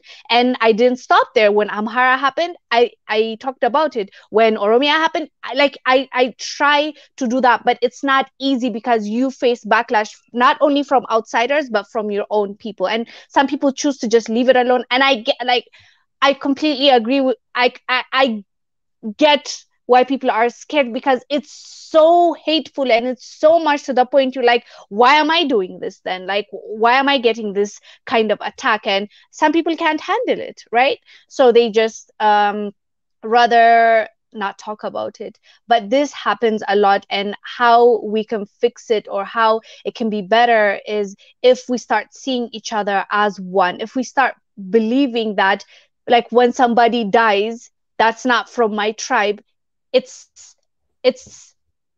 still my person that is dying. And I know this is the silliest thing ever, but when you start mixing, like, when, like, marriage wise, right, like when different tribes come together and procreate, it starts like, it's like a ripple effect, where for the children it's very easy for them to be like, like, both tribes I've seen from this side. Example, me, I come from 3 tribes, and so for me, it's so hard for me to think one is ideal. I only care about one, and I don't care about this. They're all human beings, they're all my family, I love all of them from every side. And all of them have their characteristics where I don't like. It's not based on tribes. It's because they're human beings and human natures. You have certain kind of values, certain kind of attributes to yourself. But at the end of the day, when you come from just one tribe, or like you're raised in an environment where they tell you you are special, the others, mm-mm, you start believing it the same way when you grow up. Like if your father told you you're a princess, you're like, oh, I should be treated as a princess, and you get married and you want your husband to treat you like a queen. Like, you know what I mean? Like everything that was put in your mind, in your head, when you grow up, you're going to start showing it. You're going to start being that person. So, you know, as I think you mentioned it earlier, most people that were raised in Addis Ababa, being like a lot of tribes came together to like create their own homes. And in school there was no one specific tribe. You'll meet everyone from almost every tribe. So growing up, I was born and raised in Addis. Growing up, like all my friends came from different tribes. It was never an issue. We've never discussed it. We've never focused on it because it was non-issue, like at all. But I get how some people can be programmed, and then when they grow up, that's all they know. I don't judge them. I just want to deconstruct, and I just wanted to help them break that chain into knowing that, like, we're the same. Like, trust me, if you get to know that person that you're hating, you probably become his best friend. You probably really love him. It's something that was put in us. I feel like it's something that you grow up in, and then you don't know anything else. I don't think it's because, you know, they choose to be tribalist, or they choose to only want or like one specific tribe. I think it takes time, and it takes knowing someone, meeting someone from that specific tribe that they've told you. And it's not just about Ethiopia, because I talk about this when I talk about Pan-Africa in general. If you don't know that person, if you don't know a Nigerian, if you don't know South African, if you don't know a Ghanaian, like personally, on a personal level, it might be hard for you to love and understand and respect where they're coming from, because you have no idea what to expect. In your eyes, it's maybe like, if it's Nigeria, you're like, oh, a movie I watched, and they're like this. You don't know. Like, everyone is different. Everybody brings to the table their own personal individuality. So once you start making friends and realizing and respecting and appreciating other cultures and other people, you start realizing you're like one. Like, now one of my best friends is like she's an African American, right? Born and raised. She can even trace her great grandparents, like they're in the plantation, slaves, you know, they were enslaved. So me and her, you would think we have nothing in common, but as we're talking, as we're bonding, it's like we're like the same person, just a few different. Seriously, we have a different, of course, like our upbringing culturally, Ethiopia and America is not the same, but at the same time, when you're talking, you're like, oh my god, hey, like we're getting each other, we love each other. Now I'm like, it's not, for me, when I think about African Americans, it's not the movies I've watched or this reality shows that portray African Americans in a certain way, or the news, they try to portray them as this violent people. No, because I know like at least 5 people personally. I love them so much because I know them. You get what I mean? So when you start like meeting people and personally creating a bond and really understanding, going to school together, and really understanding where they're coming from, you start appreciating them, and a genuine connection and love grows. And you start saying, when somebody, let's say an activist, gets up and tells you, hate this person, you're like, huh? Like, how do you mean? What do you mean hate? Like, that's my best friend, that's my brother, that's my child's godfather. I don't get, like, I'm not gonna listen to you because that's nonsense. You know what I mean? So I think really knowing each other gives you the respect and appreciation for that person. If I was a prime minister, you'd be my spokeswoman. Oh, I would love that. Okay, I'll take notes. Just know this is live, so you can't take it back. Oh yeah, I'm not taking it back. Maybe one day we'll lead this Africa, you know? Yes. So let me ask you this, Wongel. Yeah. I appreciate you're speaking with so much passion today, and I'm just enjoying it. I'm just loving it. And you're the right person, because as you say, like you're a combination of 3 different, tribes, and it could be even more than that because we are I everywhere. think it's more because Mika, Mm. I said that even last time. My aunt on my mom's side, she's the same. Like mom and dad, they're the same. So she did Mm. an ancestry, ancestry thing they do, the test. Yeah. We found out we're 5% Somali. So I even have Somali in me. I'm not even just Ethiopian. So I'm Wow. Africa, okay? Exactly. Exactly. It makes sense. That's why you have this blood for Pan-Africanism. You know what I'm saying? Like it makes sense. It makes Yeah. sense. In Swahili, we have this one say, we say, damu ni nzito kuliko maji. It's like the blood is heavier than water. And that's Mm, and that's true. Well, I want to ask you this question, Wongel. yeah. Do you think what's going on right now? There's a lot of conspiracy theory out there. But do you think there's some sort of collaboration, interaction between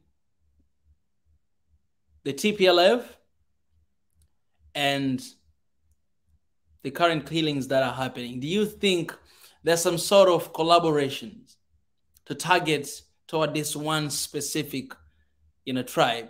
If so, if that's the case, then I think I'll have something else to say. What do you think? It's always been a conspiracy, right? And it's not a new conspiracy because it started. People are say that Mm. because as soon as Prime Minister Abiy came into power and he started making change, the targeted attacks started growing, and the insecurities, the instabilities, the fighting, the civil war. It's just everything started boiling, right? If that makes sense. So how come there was nothing before that and now it's exaggerated to the point? Yes, there was, don't get me wrong, there's that sentiment of tribalism already, because as you said, Yeah. it was a whole process. It was like they did a great job in making sure that everybody is separated and thinking that this is one people, this is one people. They've so many things that they've already done. So when they leave power, all of a sudden it's like it's getting worse and worse. So people started saying, wait a minute, like, Mm. are you the one doing this? So I do believe that could possibly be the case. Yes. But I don't know, right? Yeah. Yeah. Thank you for your honesty. And you said something that I've I won't go. I'll make a separate video about this because I think I'm going to make very dangerous video soon. I always make those About videos about dangerous. What this. is that? Yeah, about this thing that is going on. I mean, there's a very heavy video, dangerous video in a way that um it's the truth. It's the truth. People, I know they're always not willing to hear the truth, but regardless of what's going on and how much anger and rage is out there, but we must speak the truth. This is the crucial time. It's the time that you actually have to speak the truth because there's so much lies everywhere. Things that people, they're saying things that they don't have evidence. What I love about you is that you constantly keep saying about, oh, these are my thoughts. I'm not sure, but this is what I think. This is free world, and people, they should say what they think. But you cannot twist a lie to be a truth. You cannot do that. And I think right now, the informations that are out there everywhere, there's so much lies that people, they don't even have evidence to, but there's so many accusations and things that you clearly see that this is coming from from feeling like someone is feeling down. Then I'm just gonna spit anything I have in my mind. I don't care what's gonna do. But we are living in the world of internet. Everybody sees everything we say. It goes everywhere, and there's so much rage and anger. And I'm not kind of guy that, Wongel, I'll tell you the truth. It's hard me to admit this, but I'm not kind of guy that I get scared easily. But I am scared. I am scared whenever I think about this and to think about, what is going to happen to, to this country I love, to be honest with you, brutally honest, I'm scared because of so many informations that I see out there. And I love the fact that you say something, I think I'll use that. You say that when people, they don't get information, then they're going to take anything they have out there. There's no other ways to talk about the situation that is happening than to think that this is being caused by you, everything that is happening. We didn't have before in this capacity. Now we're having this right now. When you came and all these things are happening. Why? Me and you, because, maybe we're not in the box, so not in a bad way. But me and you, we might think 2 or 3 different ways, or 2 or different. I'm really trying to speak in direct right now, if you realize. Me and you, we are thinking maybe 2 or 3 ways of why this is happening. Like why this is happening. You might be thinking about that. I'm thinking about that. That there might be different reasons that are out there, actually. It's just out there. You can just see them. Why this is happening. But not everybody think that way. A lot of people are hurt. A lot of people they're having anger and rage. My mom once told me that, don't make any decision when you're emotional. So, when I was being, throughout my leadership, throughout my life, there was a moment I made a decision like that. And I've witnessed also my friend doing something like that, and it was not good. So what I've learned so far is that whenever I feel down and very emotional, I just don't talk. Just go beside the ocean to calm myself down. And then once I'm down, I don't feel anything, then I come and I talk, because that's when you can actually say something that makes sense. Otherwise, only your emotions will be talking. And I understand that, because not everybody can do that. Because sometimes we just cannot control these things, especially the loss of someone. But yet, we need to be very careful to see what is behind this, and so that we may not have the next Gaddafi or Sankara in Africa. You know what I'm saying? And because once that happens, man, that blood, it's gonna be in our hands. And we're gonna cry. Countries like that, they keep struggling right now because of what they've done in the past. They pay the price. Remember when Cain killed Abel? This is the story in the Bible. God told Cain that, hey, the blood of your young brother is still crying. To me, it's crying. Why have you killed your brother? Because, man, blood is heavier than water. Even if somebody don't care, Wongel say truth always comes out. Man, that blood of people that are being killed, it's heavier than anything else. And tell you guys, Ethiopia is one of the very spiritual countries I've ever seen. I went there everywhere. I went to Gonda, man, that city. It's just very spiritual. You guys, you believe in God with your different religions, you believe in God. You pray every single day. Fasting in Ethiopia, man, fasting days are longer than eating days in a way. You guys fasting? I don't remember last time I fasted, but you guys do that. What does that mean? It means that there's no single blood that is going to be shed and God is just going to look away. No. God is there. He's with Ethiopia. And anyone who is responsible, they're going to pay. They're going to pay. So maybe we just see people, but there are people behind that. Man, God knows them and they're going to pay. But one biggest mistake that Africa is about to make, just like other countries they made, that's one thing that really scares me. Like it really scares me, Wongel. Like I'm really afraid. When I see that, I'm scared. And I don't want it to happen. And I always felt responsible for what happened with Gaddafi. I always say that we Africans, we are responsible.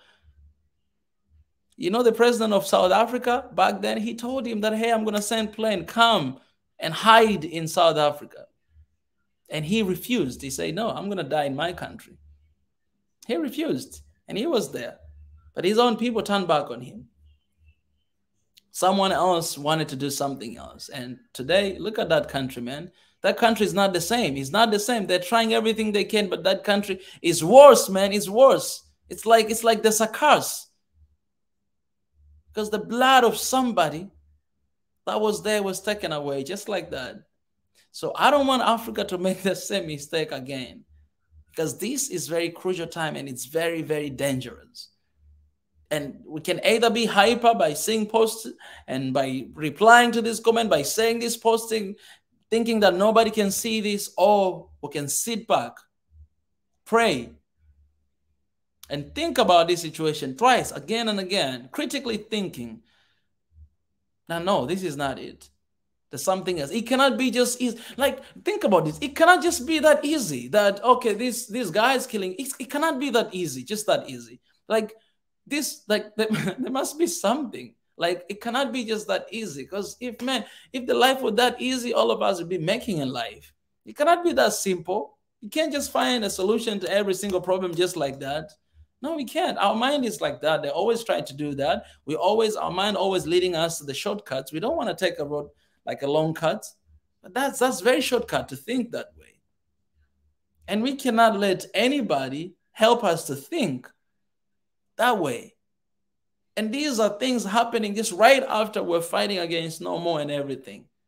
If we finish this, something else is starting.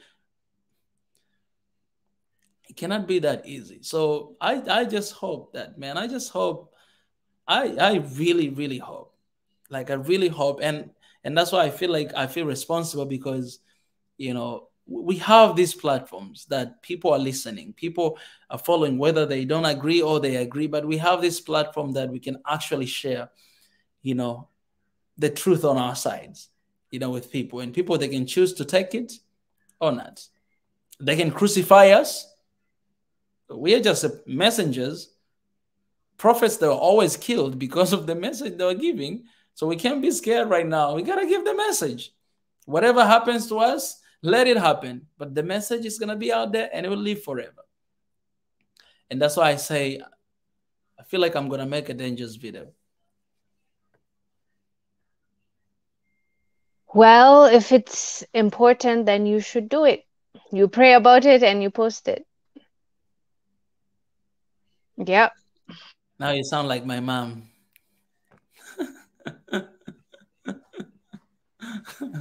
Well, your mom is right. Oh yeah, she's always right, and I'm always wrong. Well, that's a good advice. Yes, I'll definitely pray about it. I'll pray about it. Yeah, pray to God that He leads you, you make the right decision, and then you just do it. And then let Him protect you and do the rest. Right? I hear a little guy calling you. Tell them. Yes, I'm trying to even mute it and everything so that you don't hear. Tell them, hey, I'm talking to Uncle Mika here. Give me some time. I know they're feeling jealous that we're having this conversation right now, but my greetings to the little ones. Thank you. I realize that you're a very private person. I realize that. You're a very private person. That's true. Because I realize I try. I realize I don't even know how, like, I've never seen your, okay, I'm not going to talk about it because, again, you're private, but, hopefully one day I'll get lucky, hopefully one day, who knows? I'm coming there. Yeah, when you do come, you're invited. I told you. Yeah. You keep warning us, but nothing happens. Indeed. Well, Wongel, let me give you the final chance for today, because this is conversation we need to carry on. And you're a very busy person, but I'll always disturb you by having this conversation, because honestly, I think this is one of the greatest conversation we have ever had. And I don't know if you can agree with me, but I think this one it's way better than any other conversation we ever had before. So Anything that you want to share? Lastly. Well, yeah, lastly, I'm gonna say this, and I mean it, and I'm gonna start doing it as well. Like, let's genuinely pray for our country, right? Mm. Like, we have to turn to God at some point. I know it might seem like illogical. It's like, okay, give me an actual thing I can do. Yes, prayer is something that works, and we've seen it work, and let's start from that. And also, because we need wisdom when we're trying to decide or trying to take a stand. Like, we don't know exactly what's really going on behind the scenes. So I want us to fight for our country. What matters, we have to start looking at the bigger picture. And the bigger picture is to have a country that, there's no war, there's no famine, there's no poverty. We want to create a country that is, self-sufficient, self-reliant, like a country that feeds its own people, a country that cares about one another, a country that is not only kind to its own people, but also to outsiders, foreigners that are visiting us. So I think we can get there. I really do believe that. And I really, maybe it's the optimist in me, I feel like after all this, we're going to be in a better place because we've seen the worst. We've seen what can happen, and we can appreciate what peace brings. We can appreciate what unity brings. We can appreciate what, feeding your family in a safe neighborhood, sleeping and waking up means. So with that being said, I pray for not just my country, but all the countries in Africa, all the people of the world, and we get to live our lives, because our lives, we have short period of time in this world, and I hope that we're not gonna waste it fueling hatred, talking about how this person is beneath me, that person is beneath me, fighting one another, because it's so short. I want us to focus on what fills our heart and what fills our soul, what brings joy to ourselves, and also, fulfilling our purpose in life and passing. And the only way you know how to do that is if you know your why, and if you know why you're created and what moves you, what makes you happy, and what do you feel strongly about. If it's about, like Mika, Africa, get up there and do what you need to do, talk about it, create that platform, be around those people that want to help with your purpose. And if your purpose is politics, as much as I think it's just but we need politicians as well, right? We're living in this world, so just be the best that you can be in that. If your calling is to teach people, try to be the best you can be in that, realm, in that industry. So with that being said, I know we're gonna see better days. I know better days are coming. Let's just focus on, trying to stay positive, and also let's discern, like, whatever kind of things we hear from people, whether it is, activists telling us this, or YouTube channels telling us that, tweets, comments. Let's really try to have our own minds and be critical thinkers. Let's not just be, sheeps that are just led anywhere. If somebody says something, okay, sounds about right, let's try and do our research, because we owe that to ourselves, our people, and our country in general. So that's what I have to say. Wongel, if I am prime minister, you'll be my spokeswoman. I said that, and I'll keep my words. I love you. Thank you so much for your time. Thank you for your knowledge and wisdom. This was an amazing session. I'm pretty sure everybody loved it. Thank you so much for continue to be, that person that really Africa depends on. So I really appreciate you. Thank you. Thank you so much for having me, Mika. Keep doing your thing. Keep being brave. I know God is with you, and He's gonna help you. Don't worry about anybody, what they say, as long as you know you're telling the truth, you're saying what you're supposed to say, and you're not lying. You're staying positive and doing what you're supposed to do. So, they can do it. They can kick rocks. This is what we do in Korea. We bow, but also I figured out in Africa, in the Yeah, government, in Ethiopia, we do this as well. Exactly. When you pass by, let's say president is there or prime minister or all those big leaders, you always bow to them. So I bow to you because you're a spokeswoman. Appreciate it. Okay, same here. Same, Mika. Have a good night, okay? All right. Extend my greetings to the Okay. little ones and, Okay. appreciate it. Okay, Mika, bye. All right. Bye bye. Guys, that's it.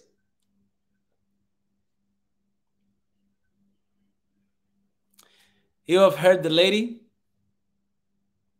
Very productive conversation today. And I hope you have taken something. I hope you have learned something.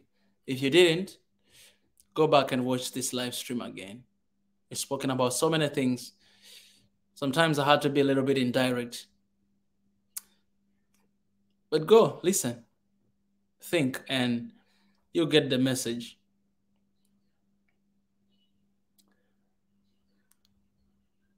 Well, lastly, let me just say this, that let's be aware about the enemies of Africa and the enemies of our countries. Shared before about time and discipline. But also we have betrayers in Africa. Some of them, they look like me.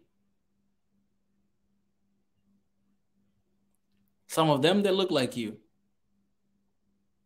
It's difficult to tell who to trust and who not to trust. It's difficult these days. But it doesn't mean that you should not trust anyone. There's always people to trust. What I'm trying to say is that you don't have to be extremist. There's always a fine line. You don't have to get there. Well, you pray for your country, you pray for your leaders, and you have leaders now. Keep praying for them. Stand with them. Stand with them. I want to say this, standing with your leader, it doesn't mean that you agree with everything they do. It just means that you got their back. You understand what I mean? It just means that you got their back. You can speak against whatever evils that is going. You can speak your mind, whatever, you can do that. But don't turn your back on them because you prayed for them. And they're there because of that. For whatever reason. I'm saying this because I'm doing the same thing. No matter what's going on in my country, I'll always stand with the leaders here. I will do. I will speak what is not right. I'll raise my voice. If I have a chance to sit down with them, I'll talk to them. I'll do that. I'll do that. But I'm not going to be like, F this. I'm done with this government. I'm done. I'm out. I'm not going to. Because once I say that, that means I'm done with my country. And in my country, it's not just me who is living here. I have my parents, I have my family, I have everybody. I'm done with them too. I can't F them. I once prayed for this country. I prayed for my leaders. Whether I like them or not, they are leading now.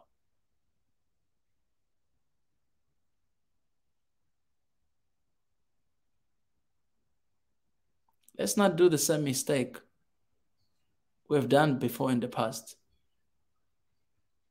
Nobody sent me here. No, your damn leader, not my damn leader, not anybody. But I know what is right. And what is right is, whenever you see the smoke, you have to know that there's a fire. And there's a fire somewhere. But we only see smoke in Africa. And you know what? People love fire. They love fire because you can do a lot with fire. But what can you do with the smoke? What can you do with the smoke? Unless if you're a smoker, then you can just smoke that smoke. You know what I'm saying? But if you ain't, It is of no use. Fire is happening somewhere else, and we see smoke in Ethiopia. Think about that. Where is the fire coming from? Pray for that. And stand with your fellow Ethiopians and fellow Africans. If Amhara are being targeted, I want to challenge all of you who are watching here who are not Amhara. Stand with Amhara. If any other tribe is targeted, if Tigrayan are targeted, and they were targeted before, I said the same thing. Because we're all one. As hard as it sounds, we have no other choice but to protect our people with everything we got. Lastly, this is why we fight so hard to get our own offices. Because what we talk about here, guys, we want to put it into action. And we're trying so hard to do that every single day, but we are very limited because we do not have office. Help us to get the office. Well, I shared this before. If you guys want to know more about this, today I'm going to come back again here. In less than 30 minutes, in like 20 minutes, I'm going to come here with the person who knows how this vision was born, who knows in and out of Swahili Nation One Africa. He's going to be here with me, and you guys will love him because he's going to roast me a lot. That guy, he can only communicate with others by roasting me. And you will get to know a lot about me, a lot about what we do, and that will help you to understand why we are fighting for this and why we are asking you guys to be part of it, because there's no a war or a battle of a single person. No, you need an army, and I need you guys. You guys are our army. If I go in a battle alone, man, I'm not going to come back alive. I need you guys. I need people. We need you guys. And now we have 110 people who have donated for the offices. I say this over and over again. 15,000 is for the rent for the office for 1 year, and 5,000 is for the studio, cameras and everything. I still don't use camera. I just use phone and computers. And the rest 5,000 is for utility and some furnitures for that office. We try to approximate a little bit low, because if it's too high, people might not even be motivated to do so. So let's make this happen, and we can do it to fight for our people. That's the only reason why we need office, to fight for our people. Can you imagine that? Just for that. Because it's limited now. It's almost 3 years and we're fighting from the room, right? From the house. But we need to go out. We need to go official. We need to be official. So, yeah, the link is in the comment section. You can go ahead and do whatever you can. I'm going to leave you guys right now and let you guys rest for 20 minutes. And I'll be back here again for another session with my brother. Let me show you here, guys. This is the session you don't want to miss. You don't want to miss this, all right? This one, this session right here. The Genesis of Swahili Nation, full story from my best friend. You need to join this session, guys. You just look at this picture. You know, this was the time I wanted to beat the shit out of him for what he was doing, but he was just laughing. It's a crazy guy. I'll share the link of this YouTube in 20 minutes. We'll be live again. All right, so go. The link is in the comment section. Turn on notification. In 20 minutes, we'll be live in that and have this conversation again. You're going to love this conversation. Trust me, man. You don't want to miss this, all right? You don't want to miss this. I love you guys. And again, finger crossed for Africa. Let me pray a little quick and then I'll be leaving. And for those who haven't given, please go ahead and do so. Let me share with you the link again in the comment section. Do that. We need to stand together. Yes, Marit, we need to stand together. That's the link of GoFundMe page. Go and support. All right, be part of the move. Be part of the family. We need these offices, to fight for our people. I had no idea that there's so many different Africans, in Tanzania that are Tanzanians now, but they are Africans. So many tribes that are coming from outside, from southern part of Africa, from Ethiopia, from Somalia, from everywhere. So many. And we are one. I didn't know these details, but it's a beautiful story of one Africa in my own country. And so we want to have office and fight for our people. Help us out. The link is in the comment section. All right, let me pray and I'll leave you guys. God, I thank you for today and for this conversation. Such a beautiful conversation to my people. Bless Wongel, her family, and Ethiopia. As we're figuring out these things together, pray for your peace, love, and unity for this country and for our continent. Thank you, God. In Jesus' name I pray. Amen. All right, guys. Well, I'll leave you guys this page for a couple minutes, maybe let's say 5 minutes, and then I'll remove it. Just 5 minutes. I'll leave for 5 minutes, but I'm done, so I'll get out of here.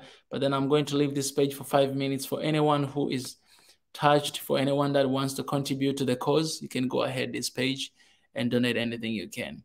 BJ, yes, I'll see you guys very soon. Marit, guys, share that link. After 20 minutes, you'll have, it's going to be a really fun session. So please come and join that.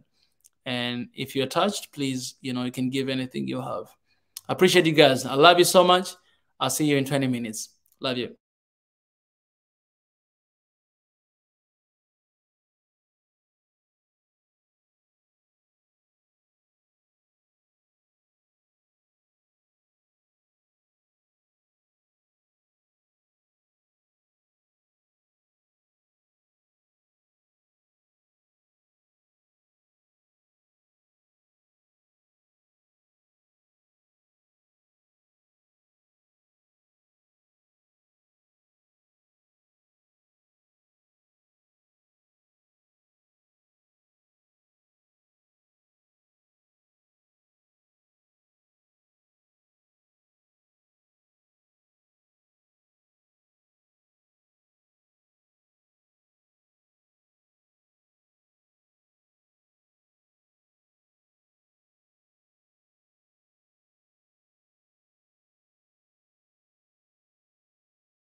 Hey guys, so I just shared the link in the comment section. Go through that link to join another live stream. I'm going to start another live stream right now. The link is in the comment section, the YouTube link I just shared. So please go through that and come and join me there live. All right. I'll see you guys in a minute. Bye-bye. Thank you. I love you.